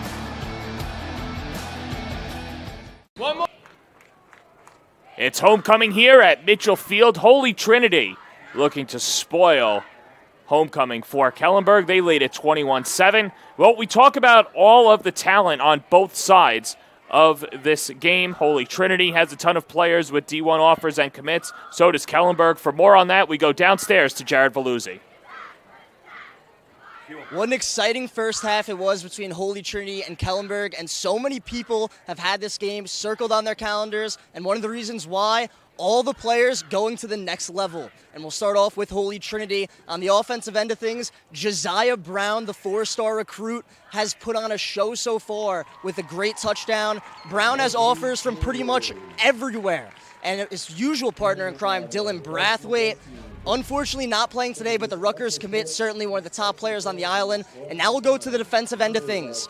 Nick Parisi, the linebacker, has a Western Illinois offer so far, and the FCS interest is rising. And then also for the defensive line, Irv Briggs has been a stud all year long. And Chris Bacon, the defensive end for Holy Trinity, FCS offers. Duke has shown plenty of interest as he's been getting to the quarterback all afternoon.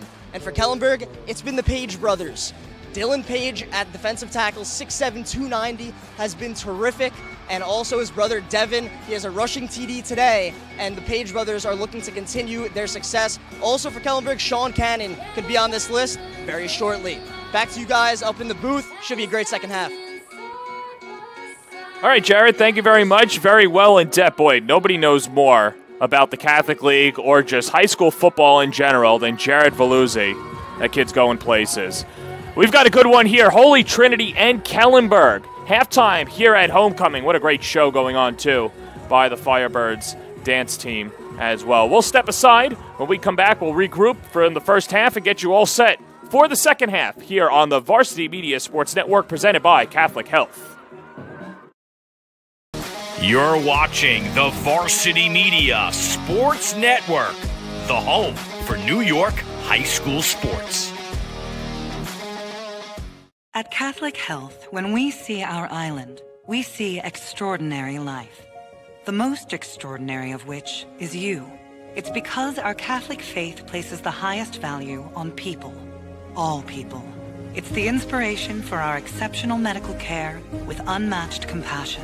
And it's why at Catholic Health you're more than a patient. You're someone's family, best friend, and a neighbor to us all. Long live Long Island.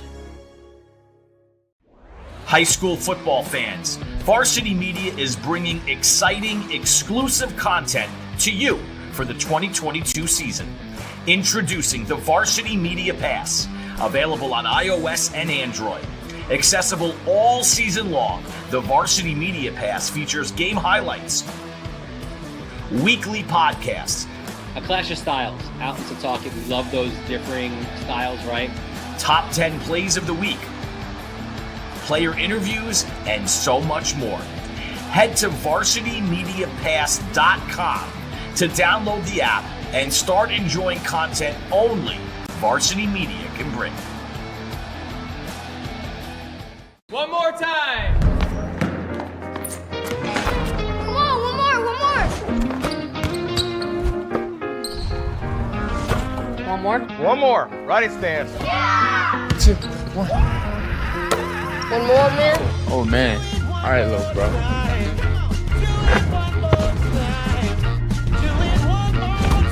Want more?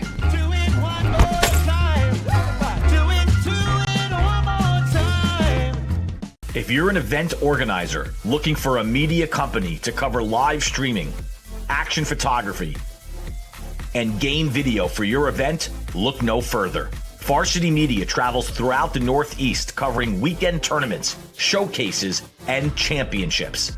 Contact us today to learn about our services and packages at 516-403-2050 or visit us online at varsitymedia.net.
Varsity Media is the tri-state area sports leader. We offer an array of services for any team, coach, player, athletic director, and parent. From game film to live streaming, we are available to cover your event anytime, any place. Looking for an enhanced experience? How about a professional broadcast with multiple camera angles, announcers, graphics, and instant replay? Need a highlight reel? We produce individual highlights for college recruiting and team highlight videos for end-of-season banquets. And when it comes to social media, nobody has you covered better than us. Hype videos, sideline highlights. We can tailor custom videos to make your team stand out on Facebook, Instagram, and Twitter. Why waste your time dealing with anyone else? When it comes to sports video, Varsity Media stands alone.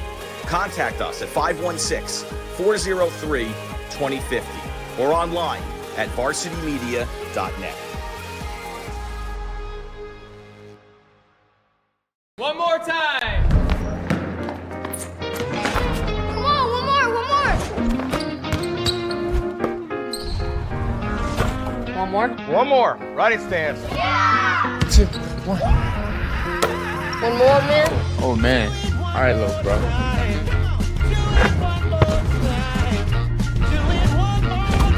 Want more?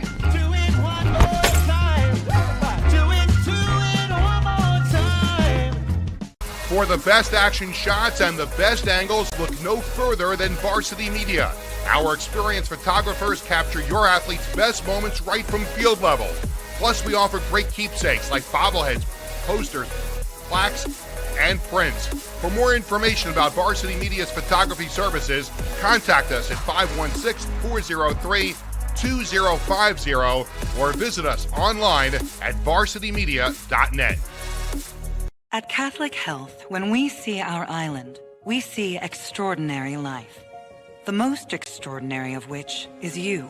It's because our Catholic faith places the highest value on people. All people. It's the inspiration for our exceptional medical care with unmatched compassion. And it's why at Catholic Health you're more than a patient. You're someone's family, best friend, and a neighbor to us all. Long live Long Island.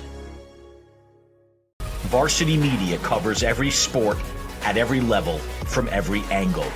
Game film, recruiting videos, highlight videos, sportscasts. That's complete. First down and more. Touchdown, Oceanside. Photography, live streaming. You name it, we offer it. Don't leave your video needs to amateurs. Trust the pros. Contact us at 516-403-2050 or visit us online at varsitymedia.net. You're watching the Varsity Media Sports Network, the home for New York high school sports. At Catholic Health, when we see our island, we see extraordinary life.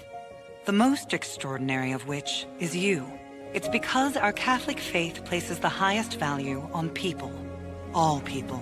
It's the inspiration for our exceptional medical care with unmatched compassion. And it's why at Catholic Health you're more than a patient. You're someone's family, best friend, and a neighbor to us all. Long live Long Island. High school football fans, Varsity Media is bringing exciting, exclusive content to you for the 2022 season. Introducing the Varsity Media Pass, available on iOS and Android. Accessible all season long, the Varsity Media Pass features game highlights, weekly podcasts, A clash of styles. Out in Setauket, we love those differing styles, right? top 10 plays of the week, player interviews, and so much more. Head to varsitymediapass.com to download the app and start enjoying content only Varsity Media can bring. One more time. Come on,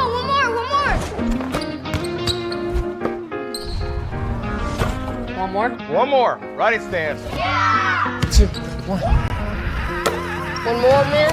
Oh, man. All right, little bro.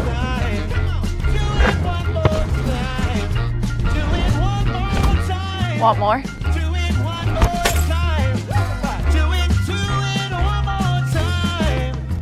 If you're an event organizer looking for a media company to cover live streaming, action photography, and game video for your event, look no further. Varsity Media travels throughout the Northeast covering weekend tournaments, showcases, and championships.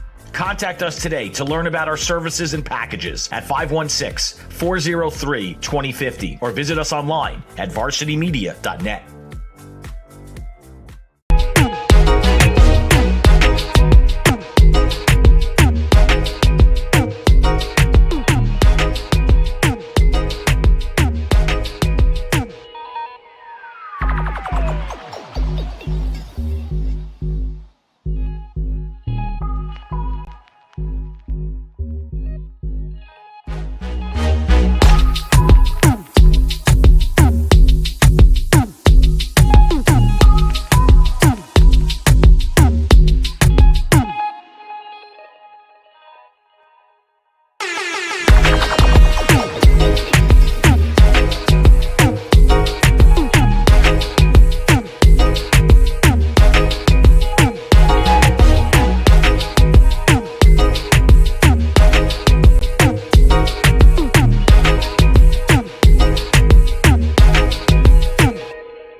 Varsity Media is the tri-state area sports leader.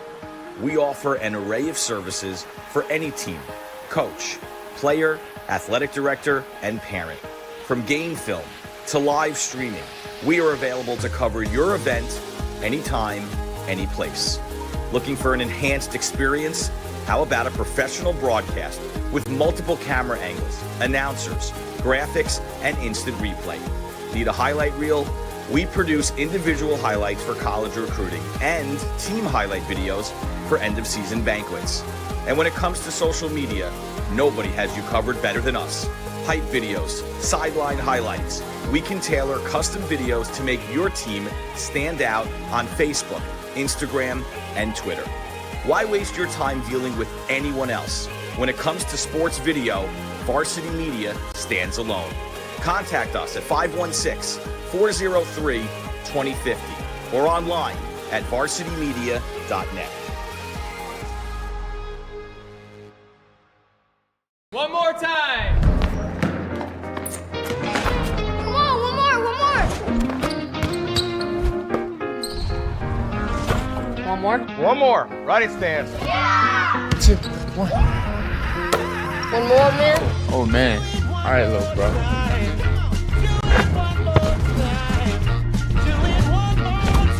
Want more?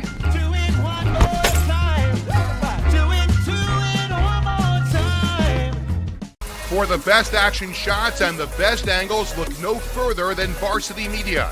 Our experienced photographers capture your athletes' best moments right from field level.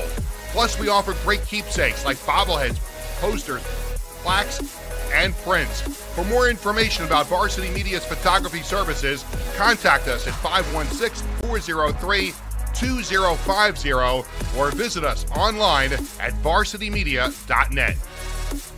At Catholic Health, when we see our island, we see extraordinary life. The most extraordinary of which is you. It's because our Catholic faith places the highest value on people. All people. It's the inspiration for our exceptional medical care with unmatched compassion.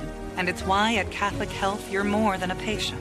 You're someone's family, best friend, and a neighbor to us all. Long live Long Island. Varsity Media covers every sport at every level from every angle. Game film, recruiting videos, highlight videos, sportscasts. That's complete. First down and more. Touchdown, Oceanside. Photography, live streaming. You name it, we offer it. Don't leave your video needs to amateurs. Trust the pros. Contact us at 516-403-2050 or visit us online at varsitymedia.net. You're watching the Varsity Media Sports Network, the home for New York high school sports. At Catholic Health, when we see our island, we see extraordinary life. The most extraordinary of which is you. It's because our Catholic faith places the highest value on people. All people. It's the inspiration for our exceptional medical care with unmatched compassion. And it's why at Catholic Health you're more than a patient. You're someone's family, best friend, and a neighbor to us all. Long live Long Island. High school football fans, Varsity Media is bringing exciting, exclusive content to you for the 2022 season. Introducing the Varsity Media Pass, available on iOS and Android. Accessible all season long, the Varsity Media Pass features game highlights, weekly podcasts, a clash of styles, out in Setauket. We love those differing styles, right? top 10 plays of the week, player interviews, and so much more. Head to varsitymediapass.com to download the app and start enjoying content only Varsity Media can bring. One more time.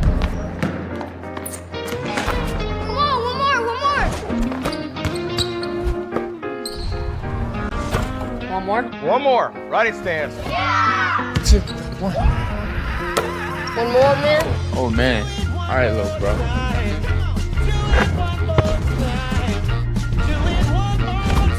Want more?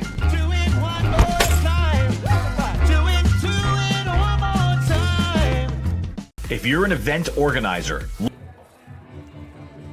Back here at Kellenberg, homecoming for the Firebirds, but it's the Titans with a 21-7 lead on the Varsity Media Sports Network, presented by Catholic Health. And let's take a look at these halftime stats. I mean, it's been a romp for Holy Trinity. They give up the touchdown on the first drive. Since then, they've dominated. Absolutely. You know, early in the game, penalties were the story of the game. You see 70 yards given up in penalty yardage by Holy Trinity, primarily on that opening drive of the game for Kellenberg, which resulted in a touchdown.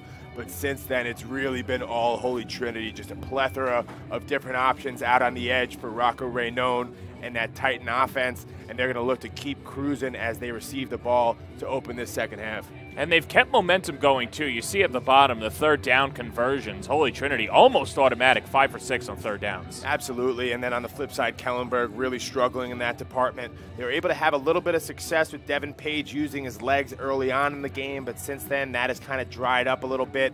Look for, some of these senior leaders for Kellenberg to try and step up. Sean Cannon is a name that comes to mind, the receiver for the Firebirds, but they're going to really need some of their older guys to step up in a big way here in the second half. They're going to claw back into this one. So I'll ask you, if you were Eric Macy, what are you telling your team in the locker room, and what adjustments do you see out of Kellenberg in this half? I'm telling them, hey, Holy Trinity has shown a propensity to beat themselves. Let them beat themselves. We can't stoop to their level. We need to make sure we're the smarter team. We're playing clean football all the way through. And then from there, just do what we do. We've seen big number 55, Dylan Page, up the middle, cause chaos against this Holy Trinity offense. If they keep that going, all of a sudden, all it takes is a turnover or two, and you're right back in the ball game.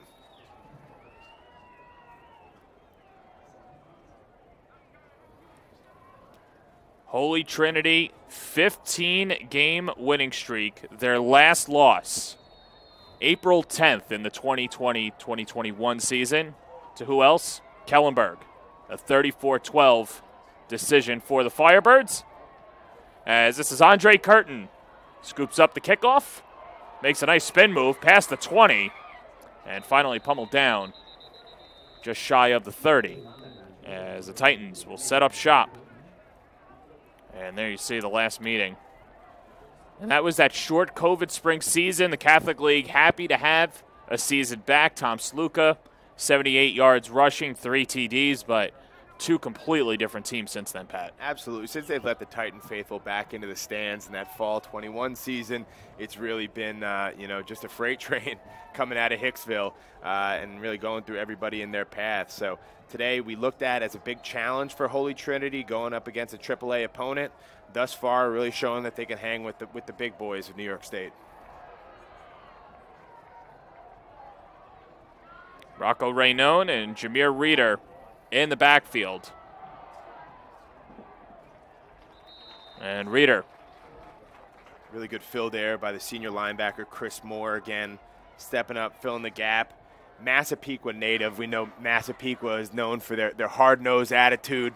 Some tough football players coming out of that area, and Chris Moore starting off the second half on a good note for the Kellenberg D. Reeder now 9 carries to go with 35 yards rushing. But you talk about freight trains. I mean, the J train. And Jameer Reeder, he's been fantastic so far, the senior from Freeport. Reeder on second down, galloping far side, and gets wrestled down. Chris Moore makes his first tackle of half number 2. This really, really big third down coming out the gate for Kellenberg with the opportunity to get the ball back, give a little bit of confidence to this defense going into the second half after really struggling to stop the Holy Trinity attack for much of the first. Well, he mentioned earlier, Holy Trinity 5 for 6 on third down in the first half. 3 receivers on the near side. Brown, incomplete. Good coverage by Kellenberg. That's Claude Albert McAlaley. And this will set up fourth down for the Titans. Just what the doctor ordered coming out the gates for Firebirds fans, getting the ball back with an opportunity to bring this one to a one-score game. Looks like Mike McQuaid, the return man for Kellenberg, to bring this one back and give some decent field position to the Firebirds up at the second half. And McQuaid, a guy that Kellenberg wants to get back into the flow of offense. He didn't have a catch last week, the senior from Belrose, but that's a high snap. Raynon has to go back to field it. And just nowhere to go, but Raynon still on his feet and wrestled down. Special teams coming up huge, taking advantage of the miscue for the Titans, and premium field position for Kellenberg. Hey, we said going into the second half, Holy Trinity really can't afford to shoot themselves in the foot as they did at times in the first. Another situation with the errant snap. Raynoni does a good job getting back on top of it, but there's going to be excellent field position for Kellenberg as they look to strike early on in the second half. Kellenberg setting up shop at the 15-yard line. All afternoon, Holy Trinity has been tasked with stopping this high-potent Kellenberg offense, and they've responded. Let's see what they do in their first defensive set of half number 2. Page throwing on first down. This is Matthew Watterson, gets a block, and then charging up ahead as Watterson picks up 4 and sets up 2nd and 6. We saw them using that little slip screen to Watterson at the end of the first half to try and get some yardage. Been successful for them, and they go back to the well.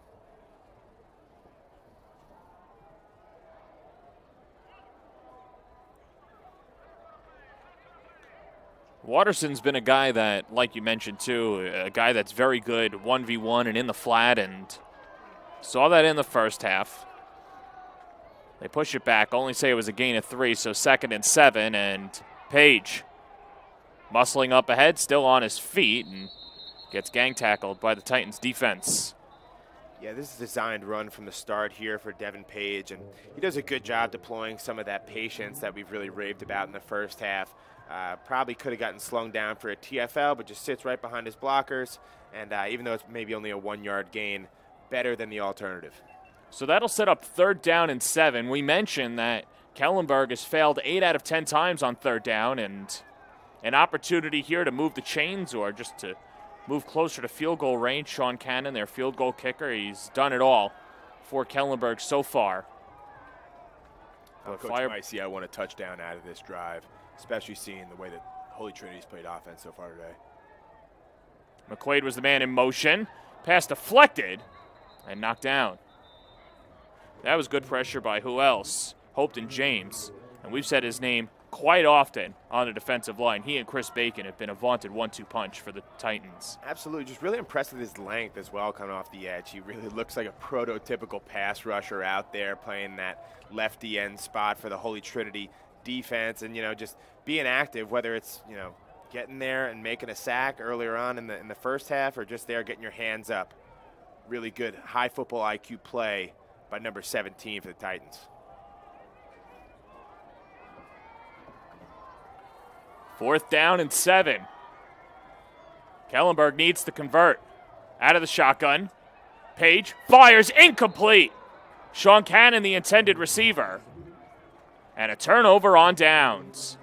Kellenberg opting not to kick the field goal, and Holy Trinity will go back out on offense. And that's one that stings right here. I know some of the Kellenberg faithful are going to be looking for a PI. Looks like Andre Curtin gets there. A little bit of a hold, actually, looks like, out of number 2. That time, Holy Trinity gets away with it, and fortunate to take over possession. 7 penalties for Holy Trinity in the first half. They escaped their first penalty of the second half and now go back out on offense. And new life for Holy Trinity, and I'm sure for them a sigh of relief after a high snap that led to a big loss of down on the punt as Jameer Reeder gets wrestled down and will get a flag in the backfield after as well.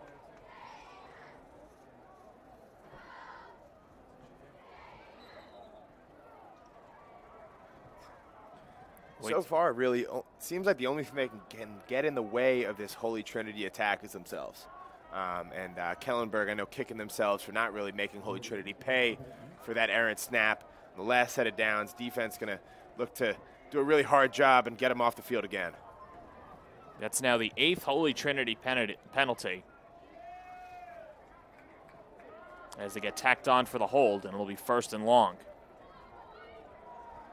Interestingly enough, big number 55 for Kellenberg, Dylan Page, who has really caused havoc all day in the Holy Trinity backfield. Not in the game at this time, where there might be a prime opportunity looking for a safety for Kellenberg.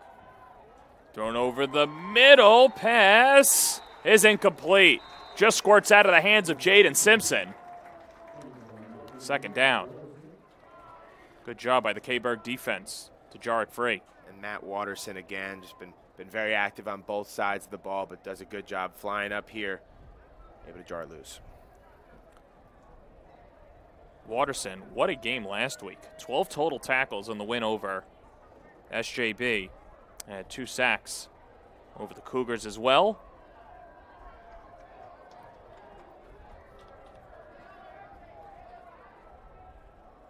Second and call of 15. Raynone into the flat. Here's Brown. Gets a few blocks, pummels forward, and a sea of Firebirds wrestle him down. Going to be a 3rd and long for Holy Trinity here. Rocco Raynone going to look to dissect this defense and hit one of his many different targets out on the edge. But haven't seen Holy Trinity this far behind the sticks most of today. Makalele had the initial contact, and yeah, if you're Holy Trinity, obviously you want the first down, but got to have better execution if you are to punt it. Trying to avoid that safety. I guess maybe the downside of having such a prolific offense is you don't get to work that punt unit as much as you'd like. And I think that's the thing that most people watching this game don't understand, is that there's only so much that you can cover in a high school practice. You don't really get the specialized offense, defense, special teams like you do at the higher level. Pass incomplete. Raynone going towards Jameer Reeder. Another big stop for Kellenberg, but you're 100% right, John. You know, when you get to the college level, I remember, you know, they called it 40 hours a week. I think that was the legal definition by the NCAA. Really turns into more like 70 or 80 if you're playing at the Division I level. So, you know, in high school, coaches maybe get 15, 20 hours a week with these guys to try and perfect as much as they can, but at the end of the day, it's about letting your boys get out there and play as loose as possible. And a Holy Trinity player downfield. That's Drake Curtin, as he'll get looked over to on the bench. But there's Kamal Roy talking to his offense. And what do you think he's telling Raynone right now? I think he's saying, hey, listen, if we settle in and do what we do, just make some of these easy swing passes out to Josiah Brown, out to Andre Curtin. You know, those guys will do the rest. They really don't have to overcomplicate things here. They have the dogs to really make plays in space against this Kellenberg secondary. I think it's just about, you know, keeping it simple and doing what they do. Evan Glusik will be the punter now. Much better snap, and Glusik with a high punt towards midfield. Sean Cannon with the fair catch, and Kellenberg takes over at the 48-yard line. Well, let's look ahead on the Varsity Media Sports Network. Good one Friday night, a double dip. Fordham Prep taking on St. Anthony's, and East Rockaway against Cold Spring Harbor. And then Saturday night, under the lights right here at Mitchell Field, St. Francis Prep against Zavarian. And then continuing the coverage the following week, Sayville, West Hampton, which is always a good one. Port Washington, Syosset, and Moore Catholic and St. Francis Prep, 7 p.m. Saturday, October 22nd. Yeah, John, I'll be out at St. Anthony's on Long Island on Friday night. Really excited for that one against Fordham Prep. They had a close game this past week, but St. Anthony's really identified themselves as the presumptive favorite in the Catholic League so far this year. Ethan Cumming darts up ahead. I'll be on that Cold Spring Harbor game, and I know a few Cold Spring Harbor alums that are very excited for this year's squad, and should be a fun double dip. And you know, Pat, if you can't see both of the games live and want to watch highlights afterwards, you can watch them on the Varsity Media Sports app as well. On second down, we get a tackle for a loss, and Kellenberg will have 3rd and 5.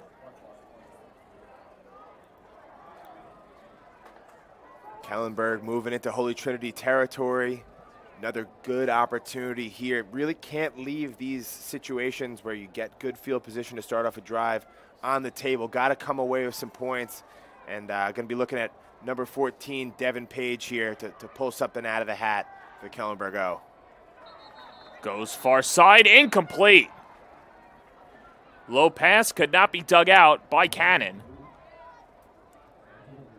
Now, big decision here for Coach Eric Meissy of Kellenberg. Looks like he's going to bring out the punt team. But obviously being in Holy Trinity territory, looking at 4th and 4, could imagine that was a bit of a decision for him. Sean Cannon looks to pin Holy Trinity deep. Sluka in the backfield as well. And pick your poison back there with number 2 and number 7 for Holy Trinity. I think your best case scenario is a slow rolling punt that's down by Kellenberg if you're a fan. Well, it doesn't matter. It's a fake. Cannon takes it the entire way. And Holy Trinity sniffs it out. Well, for Kellenberg, you're playing with house money. You don't exactly want to give them that field position, but you're not exactly too far deep into your own zone.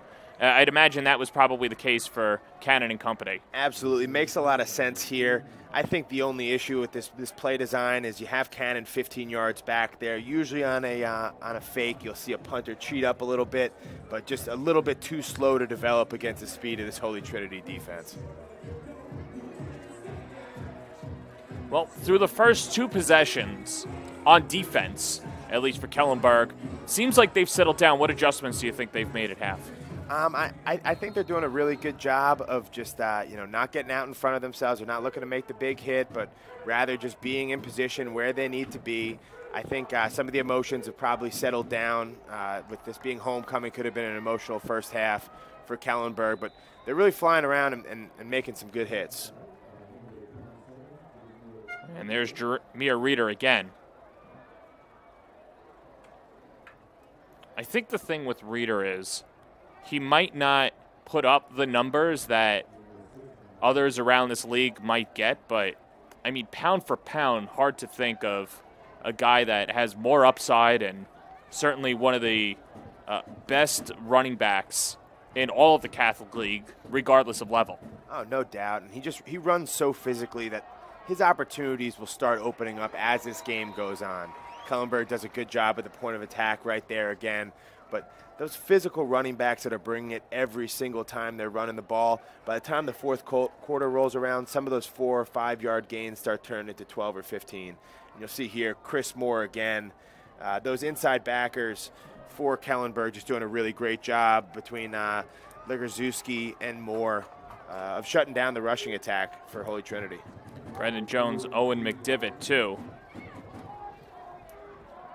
3rd and short near midfield.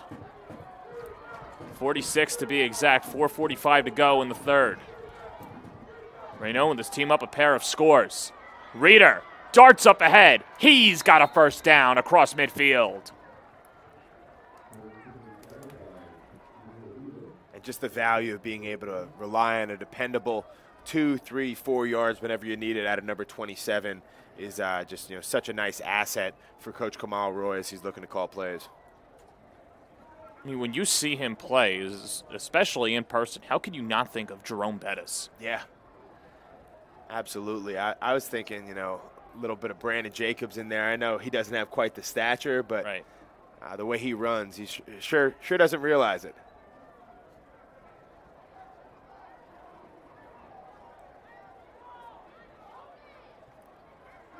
First down and 10 as Holy Trinity has taken this crowd out of it. Raynone over the middle.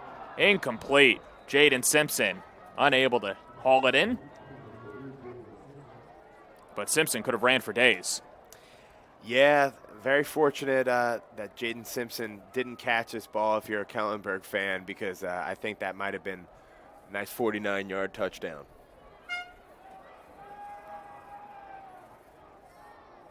At secondary for Kellenberg, Sean Cannon, the only man in the backfield. As Raynone comes out.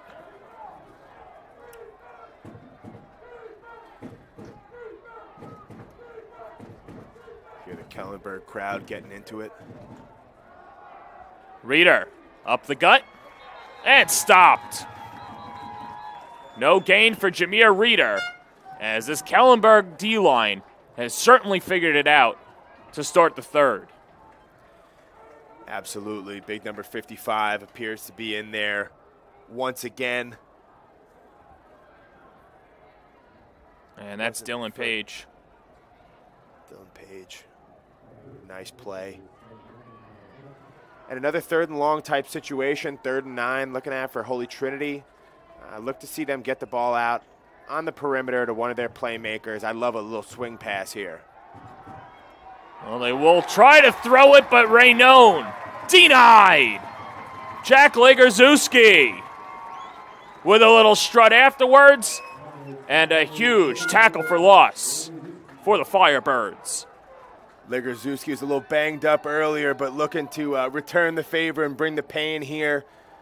Flies in on that B-gap blitz, untouched, and just perfect execution right there, getting to Raynone before he's able to get it out. Noah Foster in there as well. As Kellenberg's defense is giving their offense opportunities. Glusik with the punt as Sean Cannon goes back to retrieve it. And is downed at the 23-yard line by the Titans' Chase Cruz. Now, you know, if I'm an offensive player for Kellenberg, I'm thinking my defense has kind of bailed me out here. They've given me 2 opportunities already in this half with great field position. We've come away empty-handed, but our defense is coming off their 3rd straight stop. Really needs us to swing back now. It's time to start clawing back and get some points on this drive. Makalele comes off. Sluka back on. And that's Watterson and McQuaid on the near side for the Firebirds. Now, we've seen Kellenberg try and get the big play going all day long. A lot of deep attacks. Haven't been able to connect so far. Look for them to go back to the well. Well, there's Watterson again on the slant. And Watterson, a pickup of 7. Set up 2nd and short.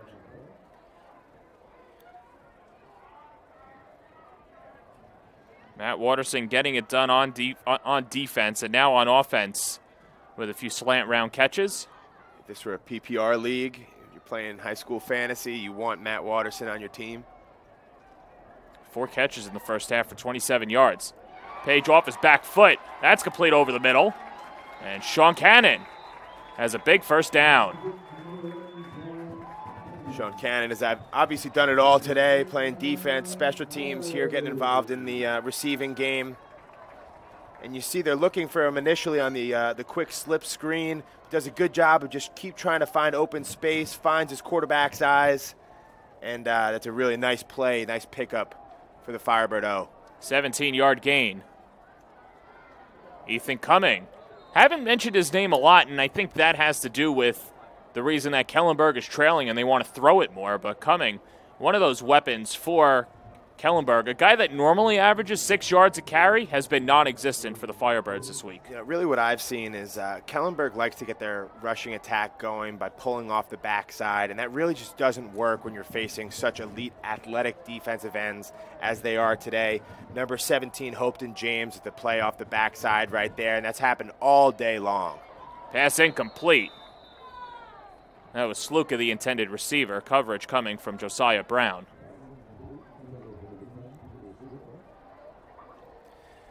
So Kellenberg find themselves in a spot that they really don't want to be in, behind the chains, 3rd and 10. And, you know, some of those comfort plays they've dialed up on 3rd downs beforehand, not really in play here. So look to see number 14, Devin Page, try and push it downfield, pick up the first down.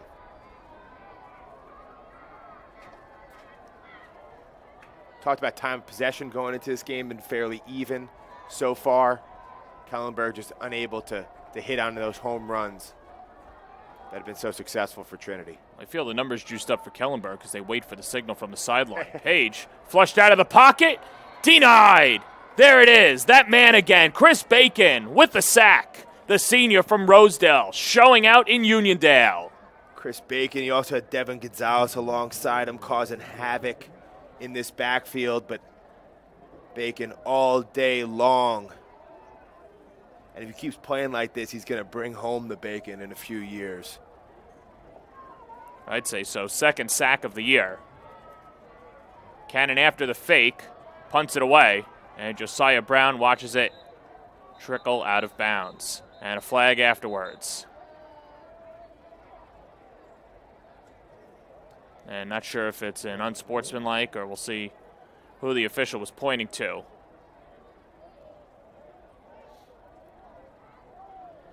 We'll see who it benefits. We'll wait for the confirmation call.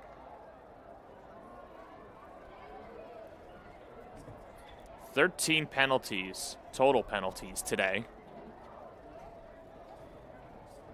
And not sure if it's the chippiness, if there's mouthing. A few different factors, right? Whenever you're playing at a homecoming, obviously more on the line for the home team. Holy Trinity on the flip side feels like, you know, chip on their shoulder being from the smaller league coming up playing the AAA opponent, and both sides have really been getting after it, getting chippy. Well, they'll say it was a late hit on the punter.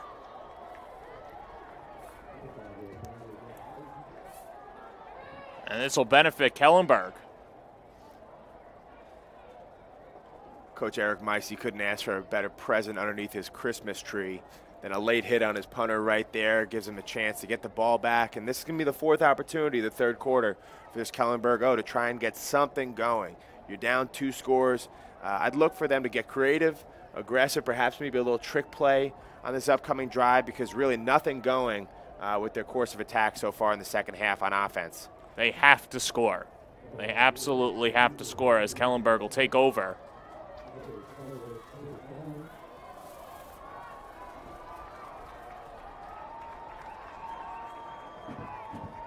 So 1st and 10 from the 42. Page in the gun, 3 receivers near side. McQuaid goes in motion. Page looking in the flat, airing it out. He's got a man, Sluka, but not enough real estate. And what a missed opportunity right there for this Kellenberg. Sluka streaking down the sideline with no one within 15 yards of him. What they did was they set up that same type slip screen that they've been running to Matt Watterson all day long along the corner. The Holy Trinity defensive backfield bit, and Kellenberg just unable to capitalize on a golden opportunity right there. Page probably wishing he had that one back. After all, still 2nd and 10. This time it's Watterson. It's been moved, pushed out of bounds. And a pickup of a pair for Watterson.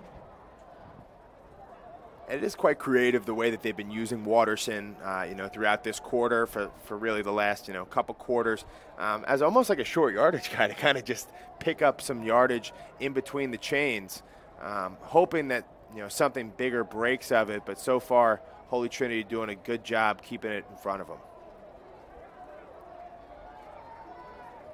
18 seconds remaining in the third quarter. Same formation, low snap. Page looking far side. Pocket collapses. Air towards the near side, hauled in, and a big takedown. Flag afterwards, after the completion from Sean Cannon. It's one of the rare situations where throwing off your back foot as a quarterback winds up working out well for you. Had a lot of pressure in his face to Devin Page, and able to connect with his trusted receiver, Sean Cannon. Well, and that's one thing that the coaching staff was very happy about for Cannon, is that he's a good freelancer too, and he's been on the same page as Dylan and Devin Page, but specifically Devin Page's quarterback, and saw that he was flushed out of the pocket, saw the throw was coming, and he hauled it in. Too bad. Looks like this one's coming back. Perhaps might have been an illegal man downfield. I think you're going to see, yup, right there, the pulling guard, big number 78, Brendan Jones for Kellenberg. In that situation, he's actually blocking as an offensive lineman as if that play is a run. It's an RPO, so the quarterback knows I got to get this ball off before my linemen work their way downfield, because they're blocking it like a run. In that situation, quarterback holds onto the ball for too long. All of a sudden, you get dinged on an illegal lineman downfield. Time expires on the third quarter as the two defenses stand tall. Fourth quarter coming up next. You're watching CHSFL football presented by Catholic Health on the Varsity Media Sports Network. You're watching the Varsity Media Sports Network, the home for New York high school sports. High school football fans, Varsity Media is bringing exciting, exclusive content to you for the 2022 season. Introducing the Varsity Media Pass, available on iOS and Android. Accessible all season long, the Varsity Media Pass features game highlights, weekly podcasts, A clash of styles out in Setauket. We love those differing styles, right? top 10 plays of the week, player interviews, and so much more. Head to varsitymediapass.com to download the app and start enjoying content only Varsity Media can bring. You're watching the Varsity Media Sports Network, the home for New York high school sports. Back here at Mitchell Field, you're watching Varsity Media's coverage of the Catholic High School Football League, presented by Catholic Health, as Devin Page and the Firebirds airing it out down the field, and Sean Cannon can't haul it in. Good coverage by Chase Cruz. And we've said Chase Cruz's name a few times. He's been good in the secondary for the Titans, Pat Godfrey. Chase Cruz doing a great job right there, but that play kind of emblematic of the struggles for Kellenberg and their offense so far today. Right there with some big plays, some big opportunities, just unable to connect. It's kind of just been the theme all day long, and unfortunately Kellenberg going to have to punt it back. It's those dangerous weapons back there for Holy Trinity. And a timeout taken by Holy Trinity. But, Pat, what did you see in the third quarter? Because it looked like a different tempo. Offense was non-existent. I'm sure both defenses were happy with that, particularly Holy Trinity. But even Kellenberg doing a good job of stopping the hired guns of the Titans. Kellenberg defense did a really good job in the quarter, stepping up, primarily led by their inside linebackers, Chris Moore and Jack Lukaczewski. They did a really good job of stopping that running attack from Jameer Reeder, and a couple of just missed opportunities. We saw the drop earlier by Jaden Simpson by Holy Trinity in the third quarter. So Holy Trinity wasn't quite as well-oiled a machine offensively, and the Kellenberg defense stepped up. On the flip side, more of the same coming from the Holy Trinity defense against this Kellenberg. They're getting in the face all day long of Devin Page and making sure that he can't get comfortable. Really just comes down to now for Kellenberg, are you able to figure out a way to get a big play going to bring this thing close? Well, and you just saw the remaining schedule, too. Doesn't get much easier after this. Iona Prep, Stepanak, and Monsignor Farrell. Farrell losing today to Moore Catholic. Could be a big day for the smaller divisions in the Catholic League. Definitely. As Sean Cannon boots it out of bounds. And they'll spot it at the 25-yard line. And meanwhile, speaking of Moore Catholic, they get matched up with Holy Trinity next week. And then the season finale for Holy Trinity against Chaminade on October 22nd at home. Absolutely. That game against Moore Catholic next week, a rematch of the AA2 title from last season, where Holy Trinity really got out in front and didn't look back. I'm sure Moore Catholic, has gained some confidence, some experience since then, and certainly hasn't forgotten about that romping they took at Mitchell Field last year. So we'll see if they're facing off against an undefeated Holy Trinity team next Saturday.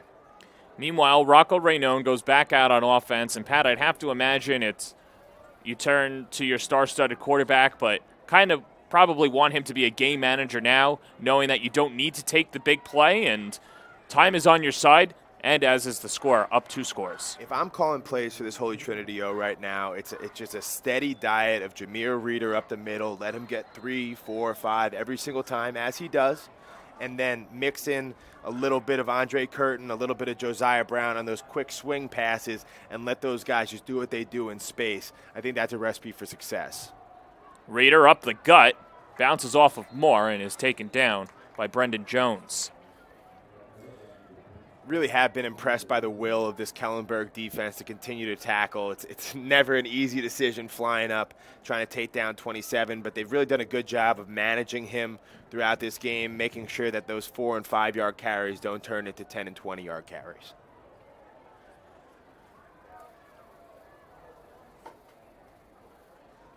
Second down and 6. 3 receivers near side for the Titans.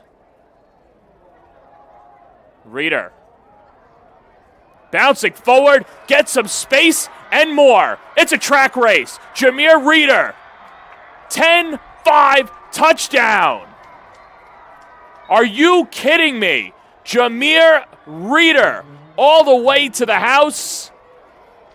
That is a 71-yard run for Reeder as he gets the TD. We talked about it all day long. Jameer Reeder's a prize fighter. He spent the first 7, 8, 9 rounds with body shots. And then all of a sudden when you're starting to fall asleep, boom, comes that knockout blow. And Jameer Reeder's nice long run probably closes the door on a Kellenberg comeback in this game at homecoming for the Firebirds. He scored the first touchdown of the afternoon and now has the backbreaker.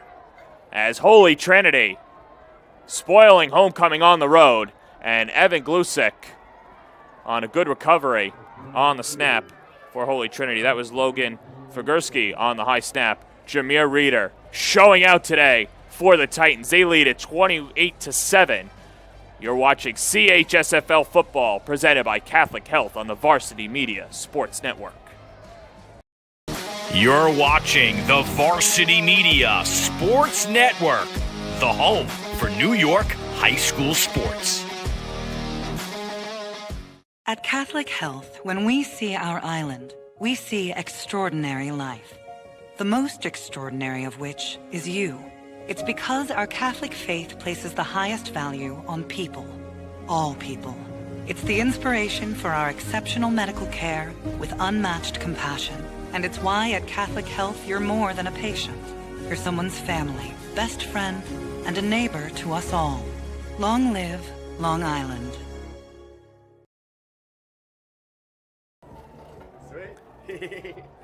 11 minutes, or just under 11 minutes to go. Jameer Reeder showing out today for Holy Trinity, a team that has championship aspirations and a team that feels that it should be in the championship bout. And speaking of the championship rounds in the Catholic League, the Varsity Media Sports Network will be here Saturday, November 19th. That should be a fun day all around in all divisions, and hard to believe if Holy Trinity, the way that they've played tonight, will not be there on the 19th, as Varsity Media, once again, your home for the NYCHSFL playoffs right here on the Varsity Media Sports Network.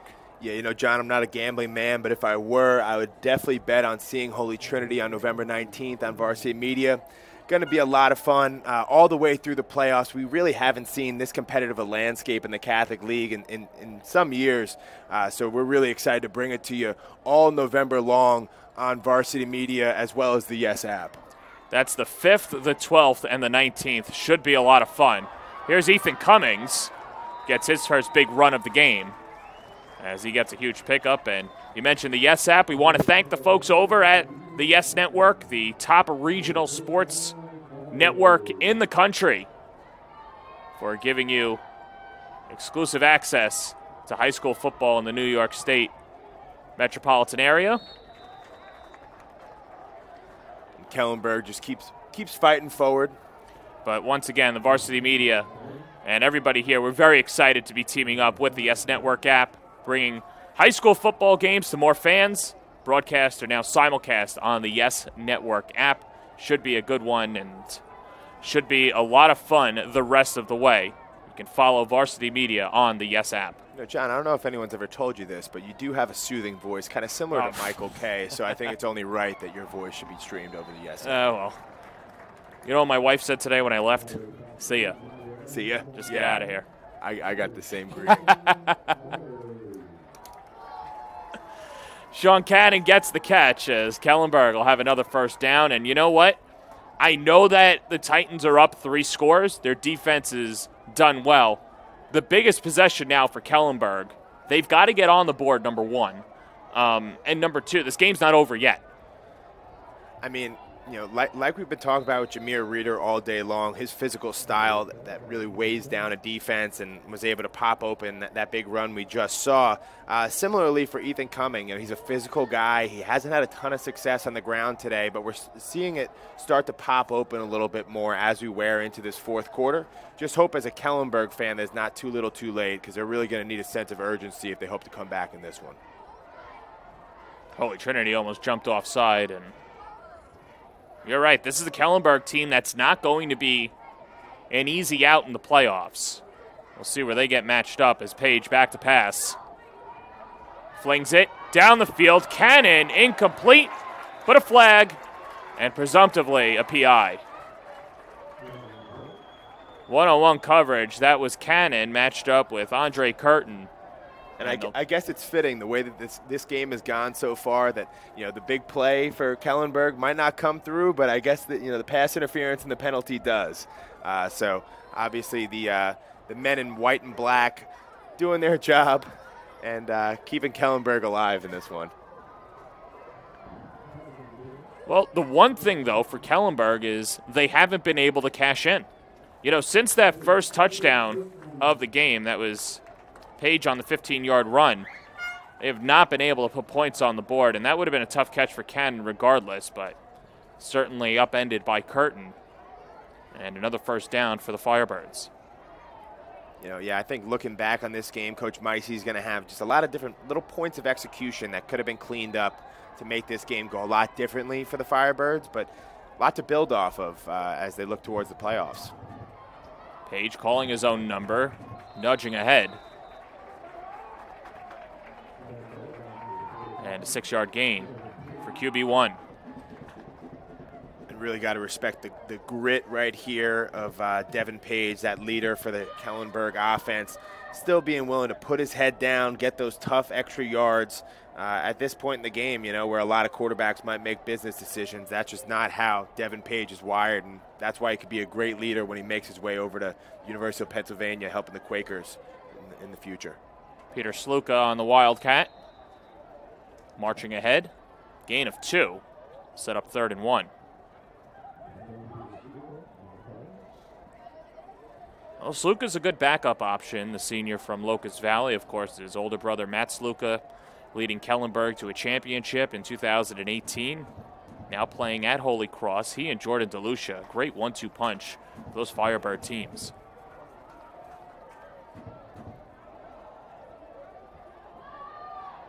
Cummings gets the carry, picks up the first down after the gain of 5. You know, I'd expect to see a bit more of a sense of urgency from the Kellenberg offense. They've been moving at a slow pace all day long, really taking their time on the play clock. But, you know, with, you know, coming up on 8 minutes left in the game, they really have a lot of ground they need to make up. I'd look for them to get into the hurry up sooner rather than later. Cummings into the Titan wall. That was Reeder, along with Devin Gonzalez, stopping the senior. And I've been impressed by Devin Gonzalez as well. He's only a junior, but really in terms of physicality has been one of the more impactful guys in the field today, doing a really good job, number 14 up the middle for the Holy Trinity Titan defense. Titans take a timeout. We'll step aside as well. 7:38 to go in the fourth quarter. Titans leading the Firebirds on the Varsity Media Sports Network.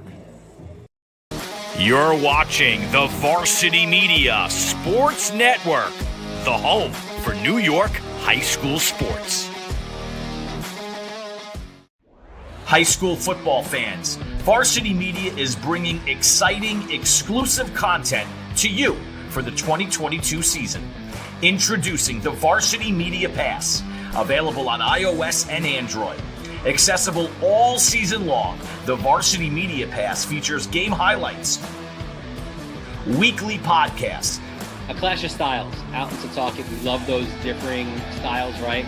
top 10 plays of the week, player interviews, and so much more. Head to varsitymediapass.com to download. Kellenberg back in the red zone. 2nd and 7 and a flag. Yeah. You know, Holy Trinity's done a lot great today, they have to clean up the penalties. Absolutely. They're afforded a nice margin of error by just some of the athletes that they have out on the field. They're certainly, one of the most stacked rosters we've seen at the high school level. But if they're looking to compete in rare air and, win championships, they're going to have to definitely clean some things up before November rolls around. Or else, it could be upset season on the Varsity Media Sports Network. 10 penalties for 107 yards. Cummings to the end zone. Denied. But he picks up the first down anyway. And, Kellenberg kind of nonchalantly getting back to the line as precious seconds take off the clock. I need to punch this one in and look for an onside. Cummings to the end zone. Touchdown. So Kellenberg gets a score back. They add another 6 with 7:15 to go. And for Kellenberg, they had to score. They do. It's Cummings as the comeback trail is on for the Firebirds. Interesting situation right here for Coach Micey also in terms of what to do on this upcoming kickoff. We saw a surprise onside kick earlier in the game that Kellenberg wasn't able to come down with but had a great shot at. Here, their defense has been playing very well. So interesting to see whether or not they decide to pin Holy Trinity deep or look to steal possession. Kick is no good for the Firebirds. And a big missed extra point, knowing that Kellenberg will have to go for 2, but we'll see the kickoff coming up next on the Varsity Media Sports Network. You're watching the Varsity Media Sports Network, the home for New York high school sports. High school football fans, Varsity Media is bringing exciting, exclusive content to you for the 2022 season. Introducing the Varsity Media Pass, available on iOS and Android. Accessible all season long, the Varsity Media Pass features game highlights, weekly podcasts, A clash of styles, out in Setauket. We love those differing styles, right? top 10 plays of the week, player interviews, and so much more. Head to varsitymediapass.com to download the app and start enjoying content only Varsity Media can bring.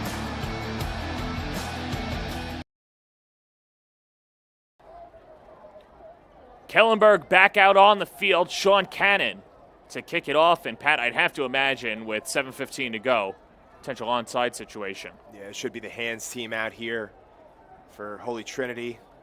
For those who don't know, you usually like to have your group of best, most sure-handed guys out on the field for times like these. Gets past Brown, goes out of bounds as it goes through the wickets of Cameron Roy, the freshman. But regardless, doesn't hurt Holy Trinity. But the story today, Jameer Reeder, 71 yards to the house his last time out, 16 rushes, 125 yards, 2 TDs, Madden-like numbers. Oh, absolutely. Jameer Reeder sometimes gets lost in the shuffle with so many great, talented skill position players for the Holy Trinity Titans. But today, really, kind of asserting his physicality throughout the first 3 quarters, and it really pays off for him this past possession with the 71-yard rushing touchdown. Kind of showing he can do it in both levels, right? He can lower his shoulder, and then once he gets some green grass, well, good luck.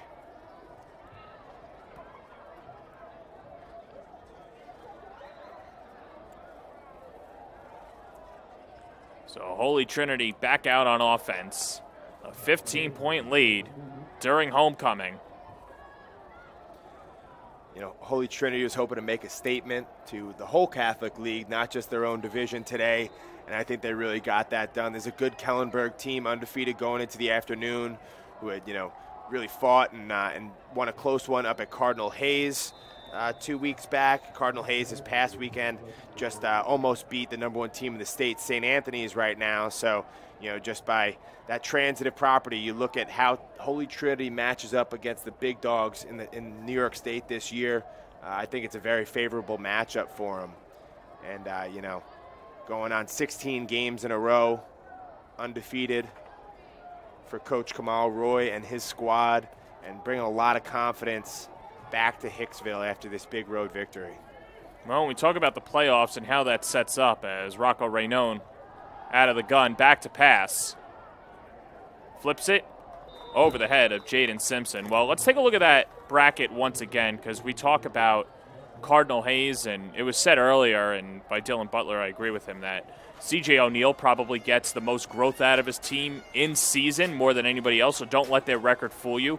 Hayes will be back, but you get the number 1 seed in the first round. If you're a team like St. Anthony's, that certainly benefits you, knowing that you only need 2 wins to hoist the title. And, of course, all this coverage will be on Varsity Media. But just a blank bracket that we have no idea how it's going to shake out, but there's no easy outs in this league. Absolutely. You look at that big win by St. Anthony's over Iona Prep a couple weeks back. Really, really going to be huge when you look at the first round and that first bye for the overall seed. Brown bodied the final hit, Owen McDivitt.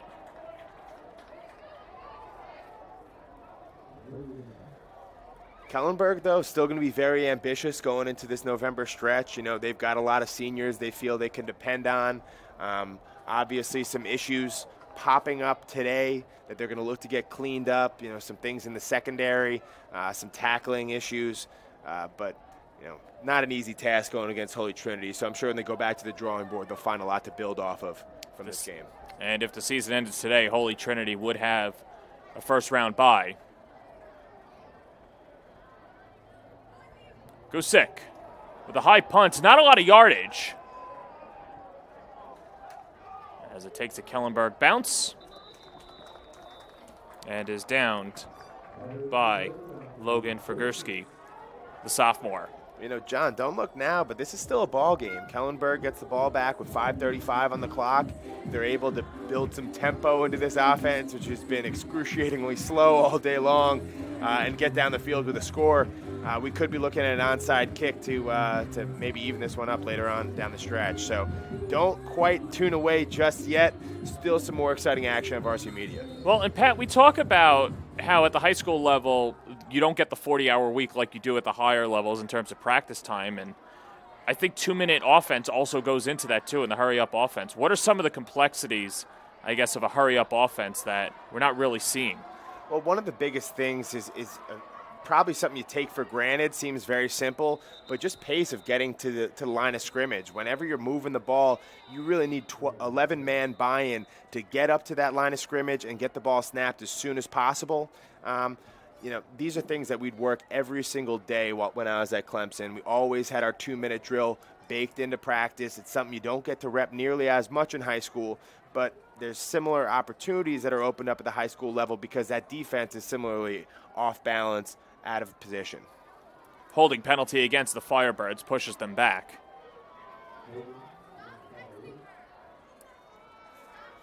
With 5:25 to go in the fourth quarter.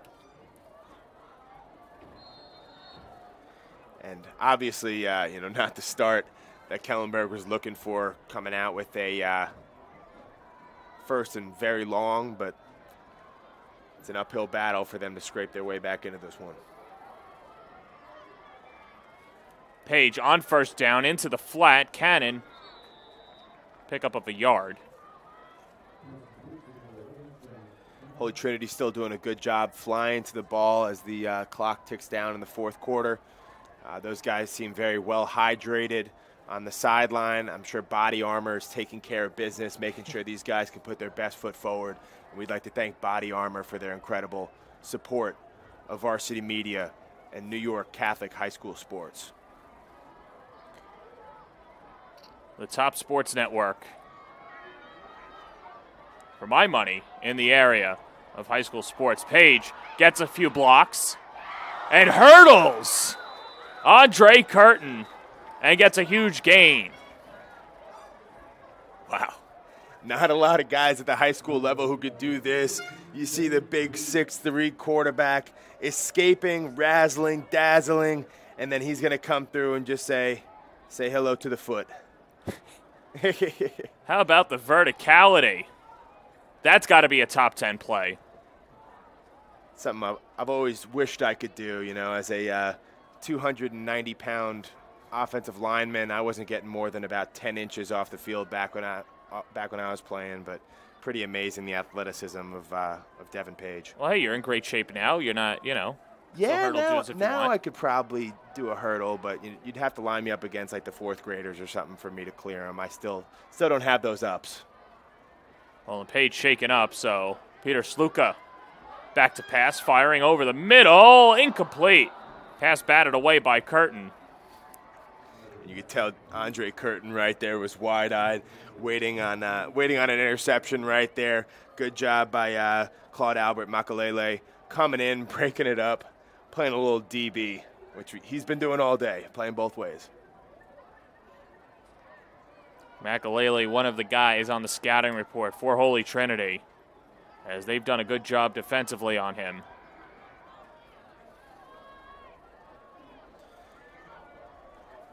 And so this will set up 4th and long as Kellenberg will have to go for it. And Devin Page coming back out. And then a timeout taken by Kellenberg. And we'll step aside as well. 3:52 to go in the 4th quarter. Holy Trinity holding on to a 15-point lead on the Varsity Media Sports Network. You're watching the Varsity Media Sports Network, the home for New York high school sports. One more time.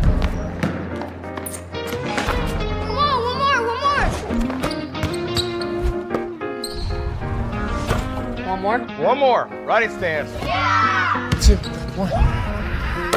One more, man. Oh, man. All right, little bro.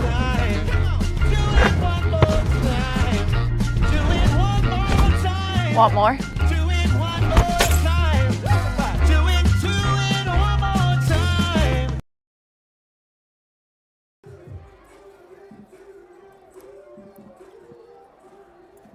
Fourth quarter here at Mitchell Field. It'll be 4th and long for the Firebirds. Trying to mount this comeback as they trail by 15. Devin Page back in shotgun. As Holy Trinity has done what most teams have not been able to do this season, figure out Page in the Kellenberg offense. Kellenberg 4-5 a year ago before losing to Stepanak in the quarterfinals. They won 4 of 6 in the shortened COVID year. And was the runner-up in 2019. Page airs it out. It's intercepted. Holy Trinity takes it away. It's Josiah Brown. His second INT of the game, and a salute to boot. Josiah Brown really has done it all today. We've seen him active in all 3 phases of the game and finishing it off here with a big interception to put this win on ice for Holy Trinity so they can go back to Hicksville happy campers. Not a far commute for Holy Trinity, but a nice 15-minute ride as they're 4 minutes away, less than 4 minutes away from the W, and continuing their winning streak, which would move up to 16 games. And really impressive what Kamal Roy has been able to do in turning around this program. Had, a good history. I believe they won a Catholic title back in 2004 off the top of my head, and went through a pretty long drought prior to the start of the Roy tenure. He's an alum looking to be back here and establish Holy Trinity where he feels they should be, which is atop the Catholic League. And obviously, as evidenced by the 16 wins in a row, he's doing a damn good job of it. Jameer Reeder with the carry. And a timeout taken by Kellenberg. And we'll step aside as well. 3:32 to go in the 4th quarter. Holy Trinity looks to close it out on the Varsity Media Sports Network. You're watching the Varsity Media Sports Network, the home for New York high school sports. At Catholic Health, when we see our island, we see extraordinary life. The most extraordinary of which is you. It's because our Catholic faith places the highest value on people. all people. It's the inspiration for our exceptional medical care with unmatched compassion. And it's why at Catholic Health you're more than a patient. You're someone's family, best friend, and a neighbor to us all. Long live Long Island.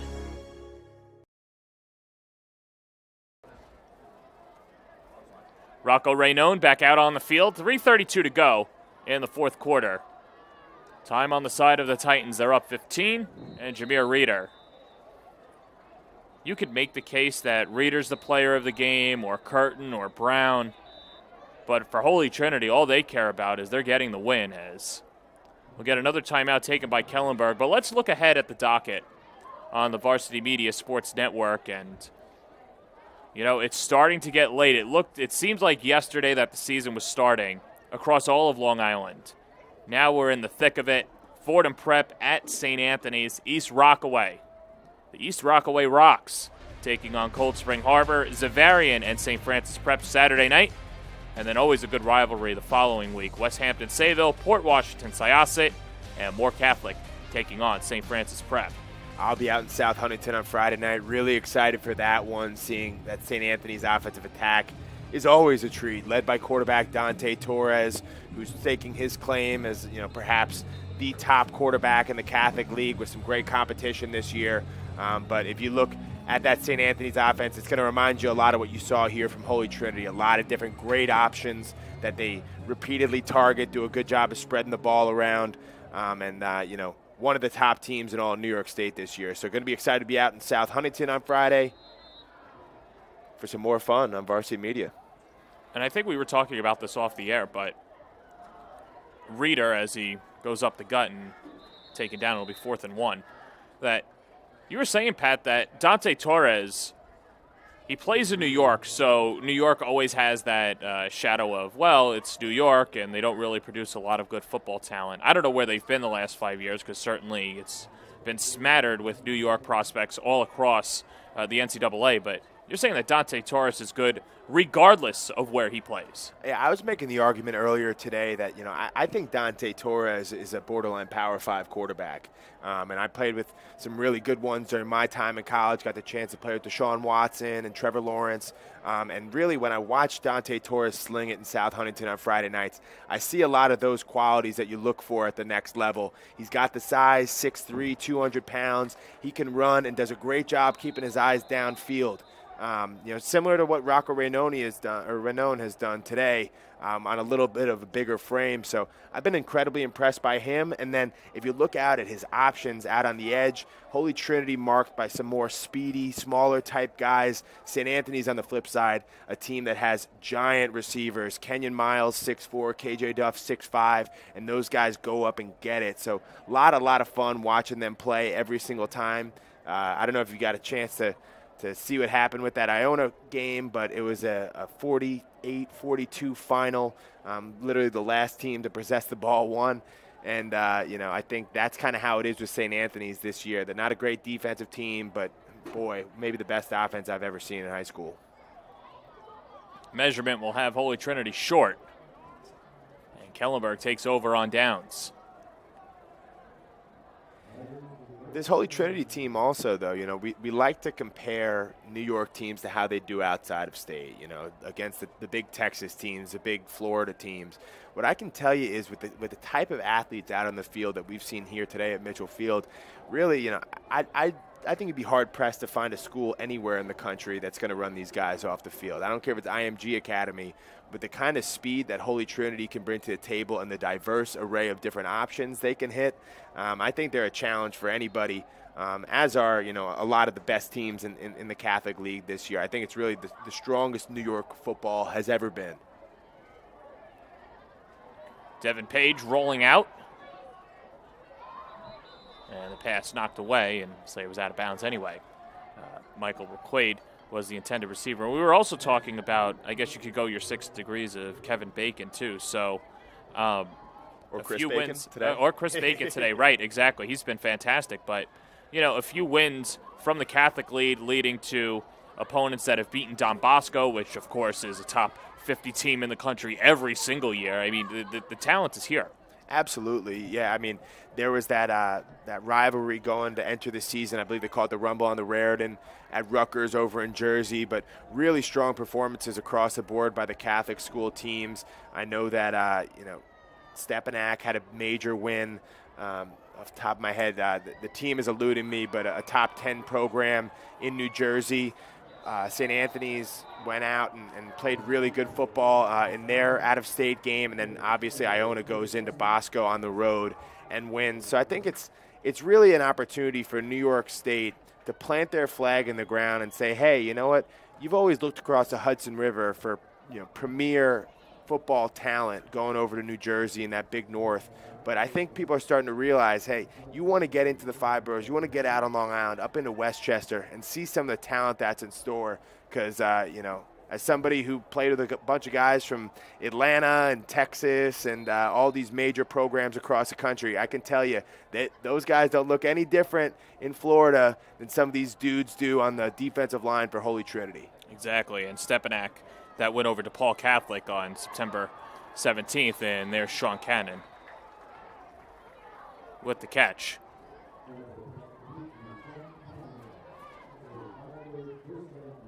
Well, Sean Cannon, a guy that we featured in the Open. Holy Trinity's done a good job of containing him today. And a lot to be proud for if you're Holy Trinity and the defensive effort that they've gotten this afternoon. It's been real impressive, neutralizing a lot of guys, a lot of experience over at Kellenberg. These guys had a winning season during their COVID-shortened year, made it into the playoffs last year and were bounced by Stepanak. But it's a really proud AAA program with a lot of guys who have played some good football. So for Holy Trinity, just another notch in the belt to further build their confidence as they go on their march for a second straight Catholic title. Page. Off his back foot, hauled in. Michael McQuaid gets his first catch of the afternoon, and he'll be close to a first down. We'll see the spot. Kellenberg believes they have a first down. Looks like they'll mark him just short. Going to be 3rd and 1.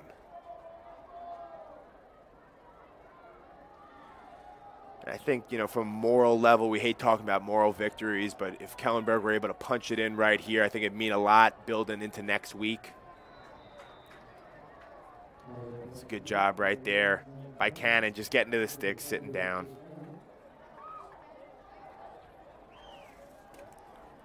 So clock continues to wind down for Kellenberg, as they're a minute away from suffering their first loss of the season. And it doesn't get much easier for them looking forward. Iona Prep, Stepanak, and Farrell. Fade to the end zone, touchdown! Pretty pass, Devin Page to Claude Albert Makalele. It's Makalele's second TD of the year. And hold the phone, Pat Godfrey. Might have a ball game. It's really impressive play right here by Devin Page. Keep fighting to the very end, and you can't place this ball in a better spot right at the flag to number 22. Claude Albert Makalele. Just really impressive the way that Kellenberg has kept fighting. And what do you know? We got 49 seconds left, and Kellenberg looking to make this a one-score game. Firebirds going for 2. Page out of the shotgun. Rolling, Waterson to the end zone, off his fingertips. And a 2-point conversion is no good. And that'll pretty much seal the win right here for Holy Trinity. But nonetheless impressive, Kellenberg's ability to come out here and, score 2 more touchdowns than any other New York State team has been able to do against this Holy Trinity defense. This is a Holy Trinity defense that allowed 56 points this year, 42 of those to Immaculata, and they are 49 seconds away from holding on. And Kellenberg, if you do want to play that game, would have to recover the onside kick, get a touchdown, and regardless of if you go for 2 for 1, you have to then do it again and kick a field goal. Not loving their odds, but hey, the Jets beat the Browns a few weeks ago, so anything can happen. Anything can happen. As Holy Trinity, there you see, atop the AA1 standings, which should soon be 6-0. St. Joe's by the Sea, St. John the Baptist, more Catholic, Fordham and St. Francis Prep, and St. Peter's. And then in the AAA, Kellenberg suffering their first loss and still in good position, and they'll control their own destiny. If they want to have a higher seed, well, then they're going to have to knock off Iona Prep, Stepanak, or Monsignor Farrell. They'd love to go 3-0, but if they go 2-1 in that stretch, that's a huge victory for the Firebirds. Absolutely, somewhat of a murderer's row going through Holy Trinity, Iona, Stepanak, Farrell. Wouldn't wish that upon my worst enemy, but luckily for Coach Micey, he's got a lot of well-tenured seniors that have been in high-pressure situations before, and hopefully can build some confidence off of this. Onside kick goes back, flag is down, and a couple of kneel downs for Holy Trinity.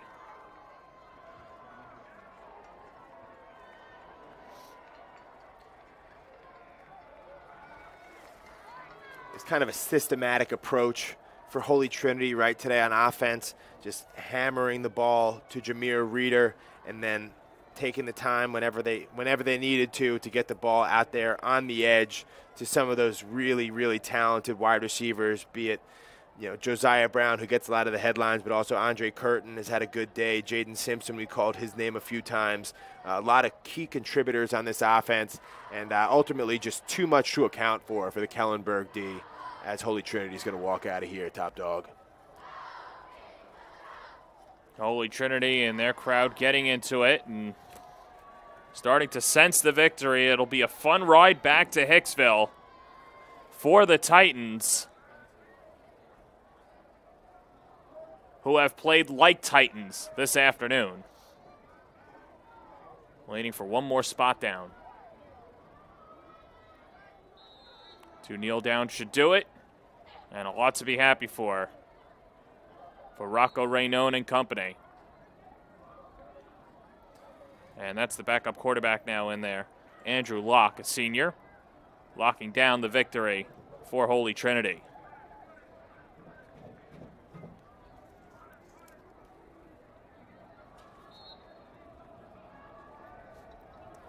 And, I think put to rest a lot of the question marks surrounding this Holy Trinity program. Can they do it against the AAA teams? Today they answered every question and more. Really impressive job. Holy Trinity picks up their 6th win of the year, a 28-19 final. Josiah Brown with a touchdown and 2 interceptions. Jameer Reeder, a powerhouse out of the backfield. A titanic performance, 134 yards on the ground. He has a couple of TDs as Holy Trinity continues their winning streak. And they go 6-0 on the year. Kellenberg falls to 5-1. We'll step aside, but we come back. We'll have the Guac Shop postgame show on the Varsity Media Sports Network. You're watching the Varsity Media Sports Network, the home for New York high school sports.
You're watching the Varsity Media Sports Network, the home for New York high school sports.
Back here at Mitchell Field, it's the Guac Shop postgame show as the Titans knock off the Firebirds 28-19. Alongside Pat Godfrey, I'm John Perez, and got a lot of numbers to dissect this one, Pat, and, a few key players step out. Josiah Brown, a TD and 2 INTs. Jameer Reeder, 134 yards on the ground and 2 TDs himself. And there you see the team stats.